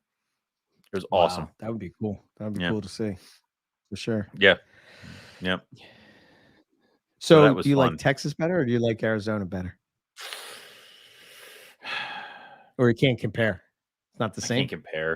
I can't compare. Well, I do enjoy the not having to get out and walk a cut because, I mean, there's that. But then also, like... That is kind of annoying after a while. It is. But when you're road cruising behind Justin, whatever you Yeah. see, he's already seen for 5 seconds. So it's like you're like Yeah. all I would do is just he would yell and then I'd lean my head out the window and shine my lamp or whatever it is he saw. So I guess we didn't have that in Australia because we were also doing constant round robin stuff. So you kind of felt like you were useful. Yeah. But plus also there was only 4 of us in that car. There was 5 of us in this one. So like I couldn't lean into the middle because Rob was there. So Right. I would say that walking a cut is though kind of fun in its own right. It would be more fun if we saw stuff. Like if we had gone and those cuts were jumping, then I think it wouldn't have been such a drag to go out and do the walks. You guys had more success the time you went without me of walking cuts and finding stuff. What? Oh, yeah. The year. Yeah. Yeah. Okay. Yeah. When you went without me. So I would say That's right. You weren't on the last trip, were you? no, I wasn't. No. No, I forgot. We started doing that thing where we have to keep NPR alive and we can't go on the same trip again. Yes. So That's yeah, right. the plane crashes, Unless NPR it's to dies. Australia. So, yeah. Unless it's to Australia, then we'll take that, 30 more years. Are you insane? Thanks, Carly. In 30 years, Eric will be 80. I will. Holy shit. If I'm still doing this when I'm 80, man, wow. Holy hell. Everybody be senile. No one's gonna believe us. I when do we think talk about that. things. Like how what? do we end it? I don't know. Yeah, I mean, it's been such a. We talked about this before. It's like such a part of our lives doing the podcast. It's hard to. It would feel weird. It would feel really weird to not. It would have feel it. weird not to. Yeah. It would just feel strange, like. And we'd probably do our private podcast. All right, probably we'd have to. talk. Yeah, forget you people. Yeah, we just wouldn't air it. But it's like you think about it. I swear, like, Owen and me are going to be like the cranky Muppets in the top of the balcony. That's what that's what we'll do. We'll just take other people's podcasts and comment on them. It's we'll just show their podcast and then we'll just yell about it. I can't wait till we get to that point in our career. But it's back in my day, we didn't even have microphones. Right. Just fall asleep halfway through. But I do that now, but yeah, I know. But it's and I've definitely thought about this. I mean, we always talk about how it feels kind of weird over the break when we don't have anything, and it also would feel odd to just not be plugged in. But I would say that it would be very odd to do it without you or anything like that. So it'd be one of those things where it's like if you bailed, like I'm not about to recast you. Like it would just be one of those things where I'm like, and I'm going to, and it would be really like imagine trying to do like you think about those like late night hosts where it's like, man, Johnny Carson should just call it in, or like, and they never do, and you're like, why? This is why. It's like it's so. What do you do after? Yeah. I I guess the herpetological podcast and destroy them from the inside out. You're gonna go in there. Yeah, I like colubrids. Yeah, I like colubrids. Not beards. Dustin and never Scarlett. Never. Appreciate that. Updates on Carver Fest. Nope, not yet. Nope. We were talking about I know everybody's like chomping at the bit for Carver Fest. Dear God. Are the interns gonna no. Well, no. We have sort of structured it in a way that if you think about it, Lucas is a lot like I am, and Riley is a lot like you are, Mm-hmm. You know what I mean? Like you kind of have the same animal interests and yes, to be the cranky Muppet. Yes. Yeah. A little bit, you know what I mean? Like they're the 2.0 I would agree. version. I would agree. There would but I don't think that's the thing is I don't think there would be some kind of passing of the torch. If they wanted to start something after we bailed, more power to them. But I think it would be difficult for them to step into NPR. My thing is that I don't want us to walk away and then a couple years later have somebody come over and be like, hey, I want to start NPR again, and then try to take it and run with that football. Because it's almost like, no, I think NPR is you and me. And I think if that changes, NPR should just go. So. Yeah, I feel that way. Yeah, 100%. Yeah. Because it's kind of like music, right? You know, you have a band, there's a certain chemistry that happens with certain bandmates. And even though you might have another bandmate that comes along that's just as good, can play the same music, you know, whatever, or maybe even more talented, but the chemistry is quite not right. And it doesn't quite work. I mean, it's not that it's bad, but it's something different. So like, why are you going to try to make something different? You know, I guess trying if it to ended avoid in, like, we're trying to avoid becoming AC/DC with Axl Rose. Okay, like we need to understand is like yes, eventually there's nobody left from AC/DC. Like it's all right. Well, Angus is there. Everybody else is gone. Like it's yes. It's not. I don't really know who the AC/DC other ones anymore. are. Yeah. Who are these? No, people? it's not. Yeah. Yes, so you exactly. gotta we avoid that. So well, even gotta know Guns N' when to call Roses, it. that's a perfect example. Yeah, you know, like their first album, Mm. that was Guns N' Roses to me. And then they had like, then there's a piano player and a this and a that. And you're like, what the hell happened? What's going on here? You're the bad boys of rock and roll. And now you're like, Not you know, anymore. I don't know. Yeah, I don't know. I don't know. I don't see us stopping anytime soon, but you know, I don't know. Sometimes I think about that, like, what would I be doing if I wasn't doing that? And good What would Lord, we we do added on Thursdays? podcasts to the network Yeah. now, you know. Yeah, it would be like Zeppelin without Plan Page, 100%, you know, or the Beatles without John and Paul, you know. It's like It'd just be Ringo be and weird. George are good, but yeah, but but so, I don't want to hold their hand. What the hell? I don't know what's going on with that. Yeah, so yeah, well, but that's pretty far down the road. We'll see how it goes.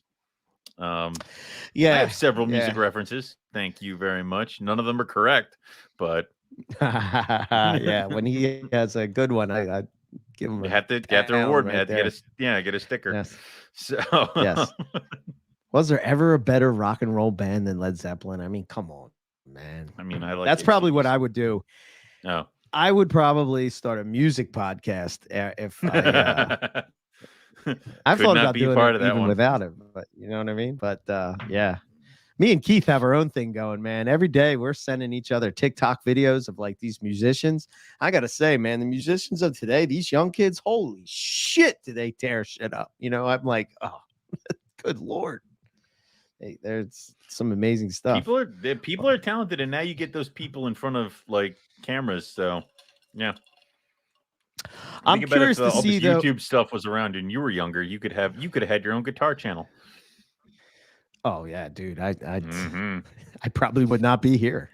I mean, you know, I mean, you did rip it apart on your Facebook recently with your guitar. Though that's the one back there you were playing, right? No, that's a Telecaster. I was that's playing a different Strat on that last one. Yeah. There's differences. Yeah, it's yeah, there is. That's like sort of a twangier type of guitar, whereas that would be like a country guitar, right? Tom Petty. Okay. Tom Petty's country. He's not country, but he sort of has like that twangy type of sound. Two sticks, dear God, people trying to figure out the drums. Yeah. But yeah, it's funny. Earlier, I think somewhere, Robert was saying about how one of his Kimberly Rocks got out. So I'll tell that story. Jeez. Which is kind of crazy.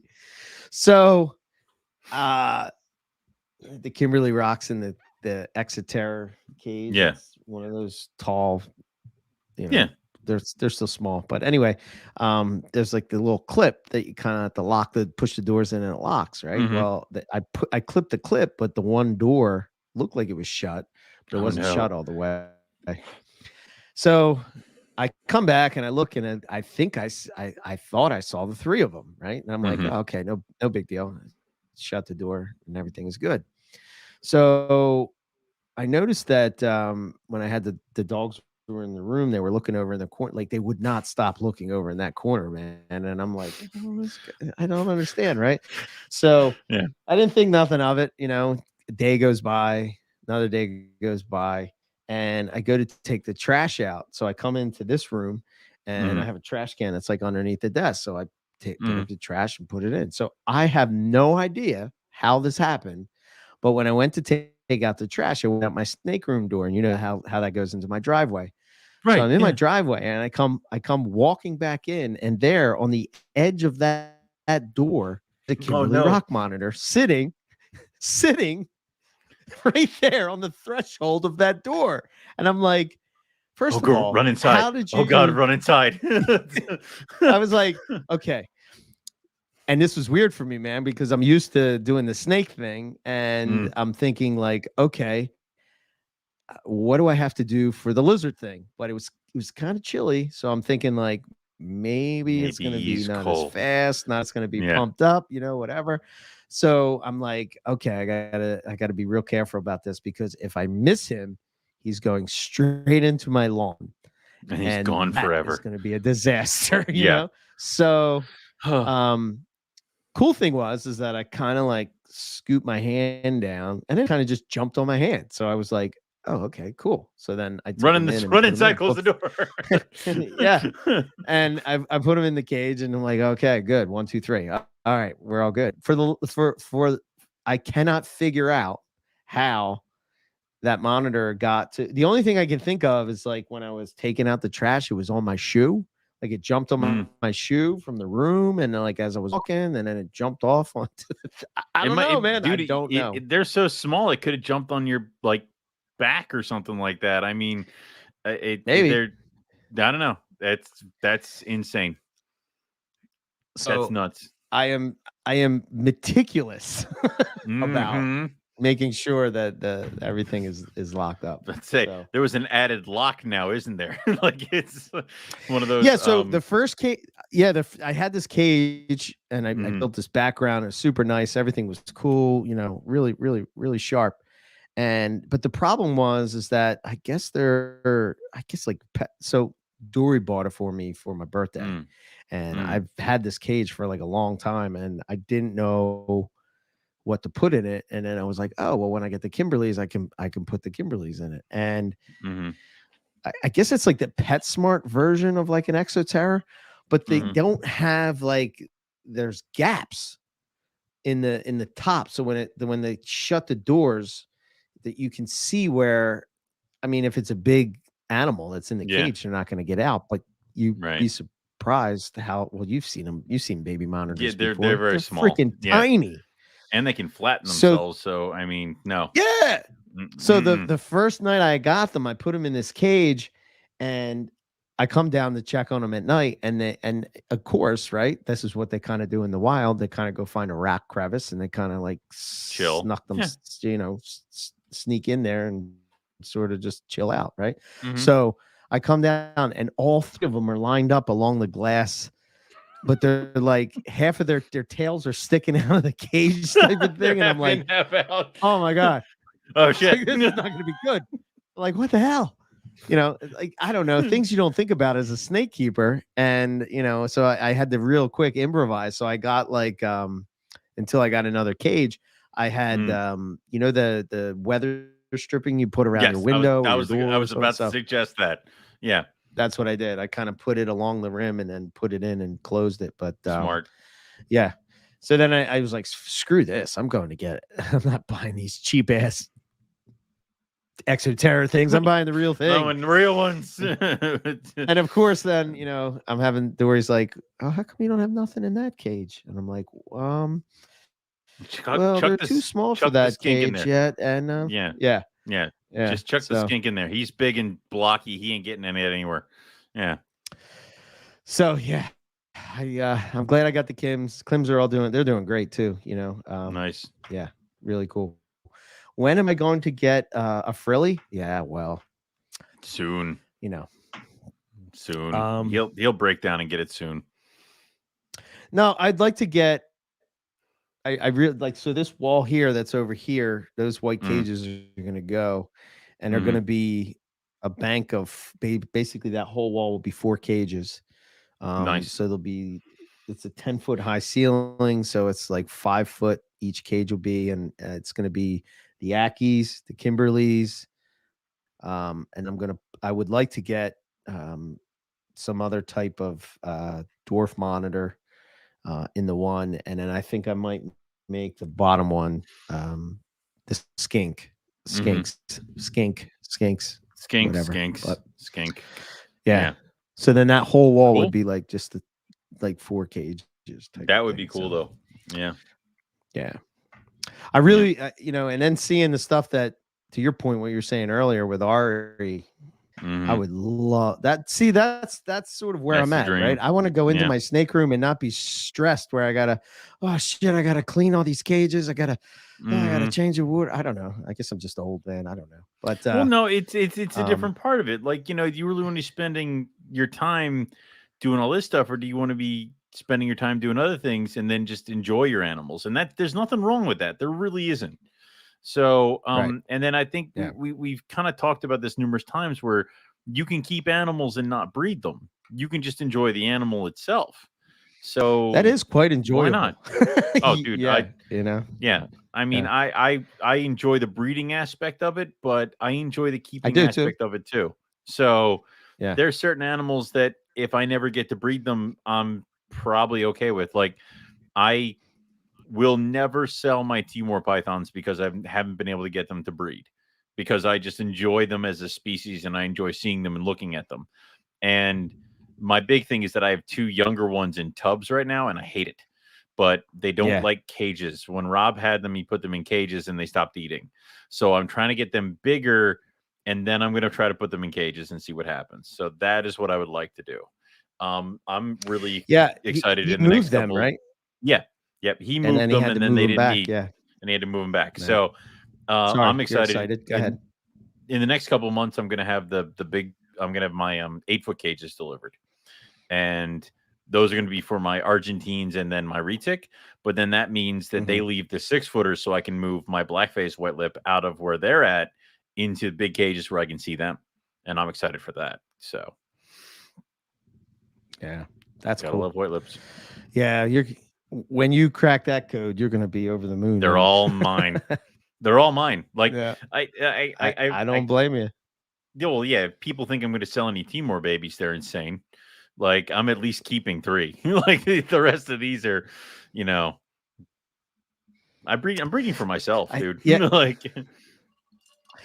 me too. Yeah, 100%. I love the idea of breeding and then sort of like, certain. Not saying that like you have to be a certain person to get something, but like if just so happens that our worlds cross and you're looking for X and I have X, then yeah, man, here you go. I gave away a caramel jag the other day to one of my buddy's girlfriends. She was over and he's helped me out with a ton of stuff and hooked me up with a ton of freaking colubrids and things like that. And she's like, I'm interested in this one. I'm like, cool. Put it in a deli cup. I'm like, there you go. Like, it was just okay. Right. Bye. They're like, really? I'm like, yeah, one less for me to feed, and there you go. I'm like, yeah. And I said something, buddy. Said, I'm like, the first taste is always free, and then after that, so. Yeah. Speaking of Buddy, I gotta call him. He said you gave him the citrus tiger hat albino, and no, different Buddy, wrong Buddy. I talked about Buddy Buscemi. Said that. I sold the citrus tiger hat albino to other Buddy. Yes. So. Okay. Yeah. Yep. He was and he's like, where do I get a citrus tiger female? I'm like, Riley. And he's like, Riley doesn't have any. Eric. And he's like, really? I'm like, yeah. It's like the only 2 places, buddy. Like, it's I think when you come down next, I need your help sexing some snakes next time you're down. I gotta come down soon because I got an olive python for you. I got a Hobbit is still over here and he has to leave. Yes. Because the rough scale's coming. So Hobbit needs to go home. So, he needs to go. He needs to go. Yes. Hobbit is the Brisbane. Hobbit is the Brisbane that we took care of. And then I have a box of coffee for you back here and a book. So, yeah. Oh, yeah. The snake. The monitor book. Yes. It's the, hold on. Isn't it Dragons and Monitors of Australia? It's something like that. Hang on.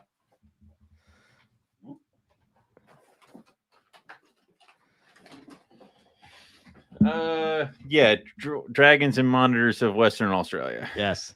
Yep. Yes. Yep. I have the set now. Oh, I shouldn't have kept this with the coffee. It smells like coffee. Well, you'll.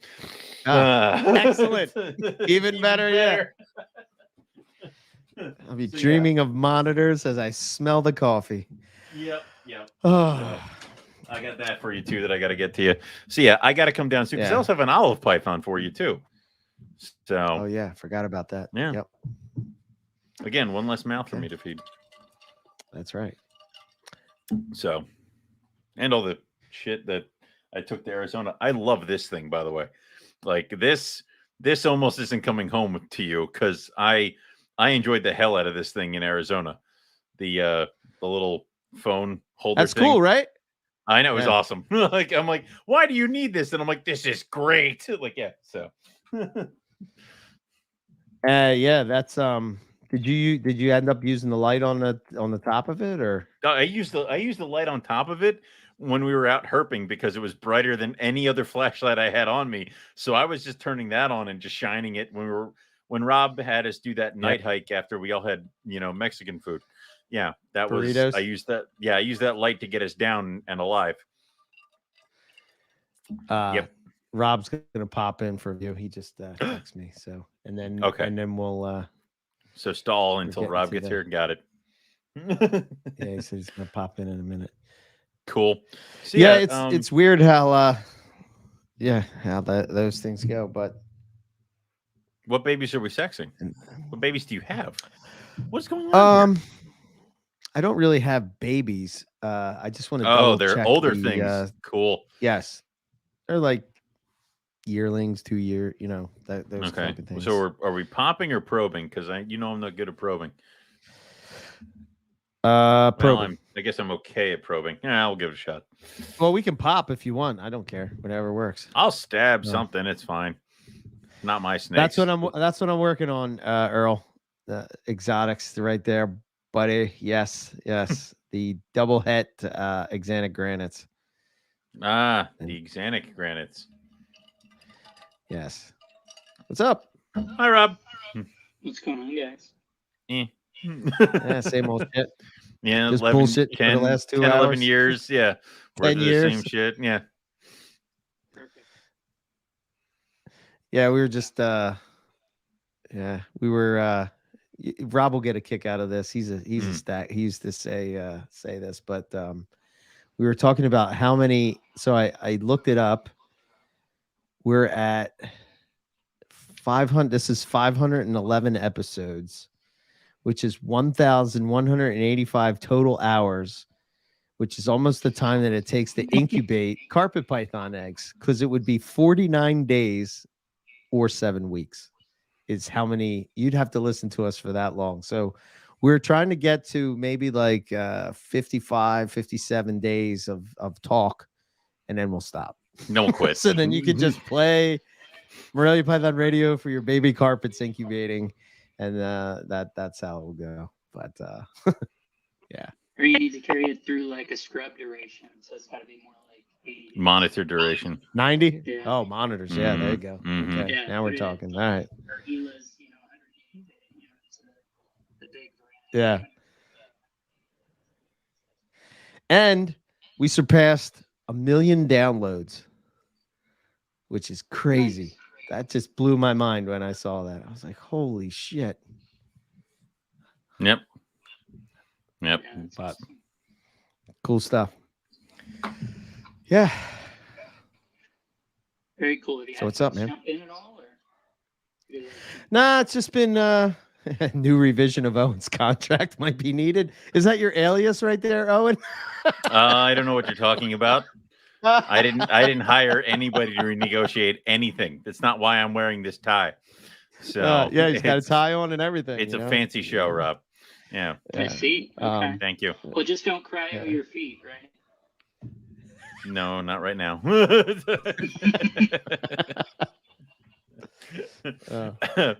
don't know what it means, but I'm just going to yell parkour. Yeah, it's fine. It's good. I wasn't there for the joke, but I'm running with it. Parkour. Well, we were moved. We had to climb over and jump in between some things when we were at Bob Ashley's place, because the behind the scenes, they mean behind the scenes, and So Yeah. he did it quite nimbly. The rest of us kind of just fell all over the place. So yeah. Which was all Gotcha. more exciting when it was. It turned out it was the Gila monsters. Oh, we can't barely hear you, Rob. It was all the more exciting that it was Gila monsters, and you're like Yeah. parkouring into Gila monsters. Yeah, venomous lizards. Let's go. Yeah. Like, yeah. So that made it even better. So Owen wants to get a ridge-nosed rattlesnake. I did He said not if say you- I wanted one. Don't tell him that. You said He's you gonna wanted send me- one. I said I wanted one, but if I You're had not the gonna get one. testicular, no, I don't You're have not the testicular fortitude. But if you don't say that I'm not going to do it, Robbie's like, here's an article of why that's a dumb idea, and then I have to read it, and I'll be like, yeah, okay. Picture of a finger falling off and all. Right, Yeah. and like, here's this, like, you want Blue Barons racers, you fool, and then throws that out on me, and I'm like, all right, fine, I guess not. So yeah. But Mm, so Is complacency, still can't hear you. what you said? Yeah. I still can't hear you. Can you hear me now? Yes, we can. Yeah. Oh, now you can. Yeah. There you go. Yeah, so the headphones are doing something weird where I hear you through my phone, but you hear me through the headphones. So, anyway, I think there's a complacency with the colubrids, the rear fang colubrids, that if you actually had rattlesnakes, you'd probably take them really seriously. Yeah, but You got the there's- Rob Stone approval. No, there's a strict no venomous rule in this house, so I might get Rob approval, but I didn't get boss approval. Right? God. Mhm. Yeah, I can't give you that, man. Nope. Yeah. She Well, had there you go. That's cobras. your I don't safety know why net. I gotta do it. Yeah. Well, anyway, so Oh man. So yeah, we just recapped and BS'd and whatnot. any but- favorite episodes, Rob, that you want to throw out? Yeah. there What's your now while we favorite got a episode, chance? Rob? You're the show historian. Yeah, right. I really like the first one. Well, all the ones with Keith, but particularly that first one where it was kind of really getting to know him. I thought that Mhm. that was, that's really cool, especially considering the relationship we have with him now. Kind of talking to him as someone. Oh, I know of you, but I don't really, we didn't know him at that time. I thought that was super special. Owen, when you and I talked to Ron St. Pierre, I thought that was a really fun episode. I like that one. Yeah. Eric, when you and I talked to Tim Bailey, I thought, that was a different show. It's certainly not necessarily in the theme of the show, but that was a really fun episode. Yeah, that was good. Obviously, then if you go early, just Eugene was hilarious. Mhm. Viewed with hindsight, there's a handful of shows that are pretty funny with Blake Bauer and with when Chuck came on. That was a really fun show that I listened to a lot. The Chuck one, obviously the Blake ones were their own masterpieces. It's but painful. Painful. those are good. To me, it's sort of what you're in the mood for, right? The holiday shows are always fun because fun to be there, fun to listen to, but you have to. I know people get fussy about it. You just have to be in the right mindset. Is it what are people in the mindset to receive that sort of thing? Then it's great. And the anniversary shows have been a lot like that. I really liked the one a handful of years ago. I think it was 2018, before we were going to Australia, that we did the one that was people talking about going to Australia. I think that was before we went the first time. Yeah. And to me, all those shows, so a lot of that is Nick, and obviously Nick just saying Nick things and all that. Those were all really good. And so I love making those clips because a lot of those were the very, very first episodes that happened, the first 3 or 4 episodes. So, there's a ton of great stuff there. And we're novices, we didn't know about what it was like to go to Australia and all that. And so now viewing them again now is all that much better. It's not, it doesn't detract. It's the opposite. I think we're positioned to really understand what people are saying. It's pretty fun. Yeah. Yeah, it's kind of like when I was reading the Children's Python book when we. Hold on, I want to mute you for a second, bro. It's like when we were reading the Children's Python book when we came back from the Northern Territory. When we came back, all those places that I was like, wait a minute, we were there. Oh, wait a minute, we were there. It kind of like kind of went full circle, So it was cool. But there we go. Okay, Rob's got it. Yeah. I totally agree. It's funny. Oh, and you have sort of the same taste as Rob. Yeah, we do. Decided, on said many the same things. shows. Yeah, on the same Yeah. shows, and then also Rob and I are starting to. I'll never get to the Jamaica boa and other things like that, but we have a lot of common interest in snakes and stuff too. So, Yes. but Yeah. yeah, definitely the same shows. Although he likes to point out the Blake Bauer show, and I wish I could forget it and purge it from the archive forever and never have it again. Yeah.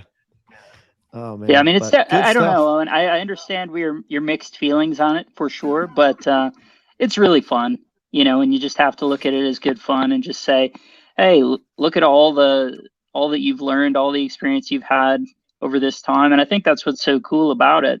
I was listening to I think Eric, maybe you had pitched me on this one, the Australian Hiker podcast that talks about some cool places, and always good to keep a finger on the pulse of all that. And they had just had their 200th episode, and obviously, and rightly so, they were very proud of that. But he kind of went into the statistics of how most podcasts, last 7 episodes, and just by getting to this point, they were in the top X percentage of podcasts based on all these statistics and whatever. And while I'm proud for them, the notion that this is what did you say, 551? 511. 511. That this is 511. So you've double and a half that, Yeah. and that's like a 30, 45 minute program. Whereas this is variably, an hour and a half to, 3:15 when it would run over accidentally and it'd still record. Yeah. We've done that a couple Oh times. God, do you remember when we'd eventually run it to a certain point where we'd be like, hey, guess what? You're done talking in 5. And we'd hear it in our earphones, and we'd have to be like, "Oh my God!" And then we'd quickly be like, quick, NPR," and then we just try to NPR.com. Right, and then sometimes we'd be on him with Nick, and we're hearing in our headphones 5, 4, and Nick's just going, and we're like, we can't stop him. So here we go, and then it would just cut out after 3 hours. So, yep. Blog Talk would allow you, depending on what plan you had.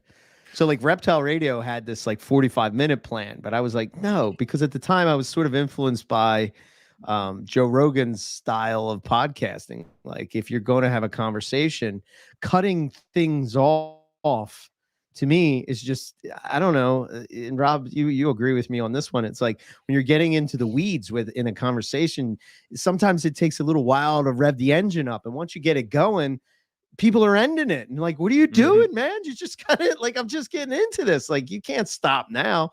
So the whole idea of making these short podcasts was just, I don't know, it just wasn't my vision of where I want an NPR to go, because as you would start to talk, Owen's experiences would come into play with the guest, and mine would come into with the guest, or, just questions that would pop up. And, I don't know. I just always loved that format. But with Blog Talk, so I got the extended version, and you would be able to do 2 hours live. And then remember, it would cut off live. So like the people would be listening live, and it would be like 2 hours, it cuts off. And it's like, and it's like, oh, I guess you'll have to go listen to the full episode over on the podcast app. And then, but once you got to that 3 hours, they're like, no, that's enough. No more. Yeah, that's shut up. More. Yeah, and then we'll just end the show. Oh God. Yeah. Thank God we don't do that. We were gonna anymore. do the clip collection this year, and then obviously those guys were in Arizona, and it's just been a crazy year. So, and then we were gonna have people come on and kind of chat with them and have sort of a not live episode, but then my dad went to the hospital and so it was like there was no time to put it together. But I don't know, man. I kind of like going it old school, I like it. I mean, 10 years, we come full circle. We're just old school, It's just me and you hanging out. Done this on our phones, like just called in. Yeah. So, but no, we'll obviously coming up very soon is going to be the holiday show, and obviously we're going to have that whole thing. and we are going to have people crash because, of course, it's the time to air your grievances and other things like that. I mean, Rob, Tiffany had a list last year, and so, I mean, there are swirlings of lists over here. Right. Melissa's been inspired. That's awesome. Mm-hmm. Dangerous is what it is. Horribly dangerous, because she'll just come in and push me off the chair and take it. So, yeah, we'll see how that goes. Plus, always, Jim is going to, I mean, my brother will teach him how to get on this show is what will end up happening. So, yeah. It has to happen. Noise. So, well, all righty. Anybody got anything Rob else? Was pushing his mute button. I was waiting for it. Yeah. No, I'll let you guys go. I mean, this has been fantastic. Congratulations on all those shows. I can't wait for the next 500 and the next 500 trips. Yes. 500 shows. Yes. Trips. Yes. Dear God. Yes. I'm all for it. I'm already want to go again. So 100%. It hurts. It hurts that it's been 2 years since we were in Australia, and Facebook reminds me of that. So, all righty. Yeah. Yes, we will definitely play Who's Going to Be the Drunkest this year. I'm thinking it's going to be Eric this year because it was me 2 years ago. Yeah, I mean, I don't know. If I don't like it with the video. Like the last time we had just audio. Yep. For sure. Good. No doubt about it. Because let me see. So the airing of grievances, right? Mm-hmm. Let's see. I have it right here. And then airing of grievances. We do the year in review, and what we hope for going into 2022, and the drinking game, and various people coming by and stopping by. And, obviously, people are going to come and they're going to come say hi. They're going to air their grievances. We have to talk to them for a little bit. Somebody's going to hijack the show, and we'll be fine. Yeah. So good time. So, this will be carpets and cocktails, not carpets and coffee. Listen, I tried to I did carpets and coffee last week with Lucas. And you did pretty good. You did pretty I good. Tried so hard. I'm like, when are you like? I can't drink coffee at 5 p.m. Like, it's like listen. I know Eric can drink a pot of black coffee at 2 a.m. and then go sleep for 8 hours. I can't. That's true. It's like, so I'm like, I'm just gonna have me to sleep. I'm just gonna have this hard cider, and hopefully we get a cider sponsor. And Lucas is like, I'm drinking tea, and I'm like, we've already gone off the rails. Then there's no coffee involved. What have you done? Yeah, I already ruined it. Show's already broken. So that's right. All right. Well, I guess we can wrap it up. Thank you everybody for listening to the show, and hopefully we can bring you another 10 years. And I think it's humbling sometimes to me of like how much we influence things, and I hope we influence it for the better. So that's why I just try to bring the best that we can and the best content, and try to put it out there, and try to stay out of the drama, and try to support the reptile community as best we can. And that's sort of what we've always been about. And we'll keep doing it. And it's definitely this has definitely been our labor of love. It's not anything like you and I aren't getting rich off the show or anything like that. And the whole point is just we've said it numerous times, you and I aren't experts, but we enjoy talking to the people that we feel should get their voices out there in the reptile community. And if it helps even one or two people kind of find their spot in reptiles, and like you said, NPR must always be neutral. Like we can't keep waiting. We don't want to wade into the drama. We want you guys to come here, listen, feel good, and enjoy yourselves, and then maybe give a different kind of animal a chance, or a different, or try to keep your own animals a little bit differently based off of what somebody else said, and just enjoy this hobby and what we love, because there's a lot of bad parts to it and a lot of crappy parts to it, and we just try to bring some of the good stuff to the light. So it's been a very fun 10 years, a very fast 10 years, to be honest with you, and I am looking forward to the next 10. By By this time, I will be 45, which is weird. So 10 years from now? Yeah. Oh, shit. I'll be Yeah, buddy. 58. Yeah. Some of us will be close to some of us will be close to Medicare. Oh, God. Oh God. I really hope I'm not like 45 with a kid. Like it's like I think when they promise- play this in the 20-year episode, and I'm like, I Little really kid on hope your I'm lap. not 45 with a kid. Like it's by the time for the 10th year anniversary, I promise I Beard. will have a beard as big as Owen's, but it'll be white as snow. well, mine's be gonna start white. I'll look coming like- in, eventually. Oh Yeah. God. Oh man. So Cool. so thank you guys. We appreciate all the support we get, and we're here to just shine light onto the animals. I mean, they're cool animals, and there's a lot of cool people, and I think that's probably my favorite thing about NPR is just being introduced to some amazing people in this hobby, and I hope to meet some more amazing people going forward. So we'll keep Fest the soon. episodes coming, and stay tuned for Carpet Fest. I'm starting to get the view of the calendar contest winners to send me the picks. So as soon as I get that all together, I will start putting it together. And as soon as we have it available, I think we're going to sell it off the website. I'm pretty sure that I'm going to be able to do that. So that'll be Cool.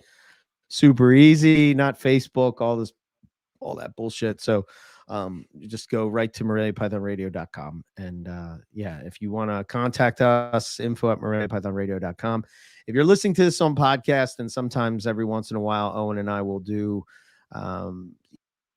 some live streams over on our on Morelia Python Radio Network YouTube channel. So if you haven't subscribed, we're trying to get to 1,000 subscribers. So if we can get there, I think we're at like 597, which is weird because my EB Morelia channel, which I haven't uploaded anything in forever, has went to 1,800 like that. I'm like, man, I should have just used that channel and just changed the name. Just change the name. What are you gonna do?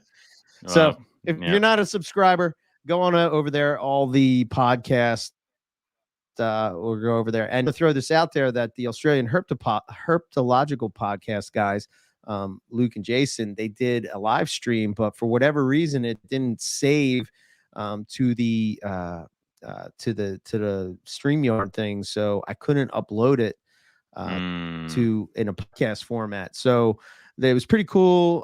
They did a great show over there. So if you want to check it out, it's over on the YouTube channel. So I don't know what happened there. I'm trying to figure that out. But anyway, they did do a show this week, and it's over on the YouTube channel. So please go over there, check it out, and subscribe. That's all I got. We got Teespring, we got Patreon, we got I don't know. Go join the Patreon. We got things. We got the stuff and things. Go join the Patreon. You can get onto our monthly live stream. That is me, Eric, Lucas, and Riley answering whatever questions you want. Teespring store where you can get cool swag like this one here that I'm wearing, as well as all the other stuff. What's up with Puget Sound Pythons coming in at like the last minute? Like, what the Jesus Christ? It's like, thanks, guys. Yep. What we'll say is, thanks everybody for listening for 10 years worth of listening. And we'll catch everybody back here next week for some more Morelia Python Radio. Good night.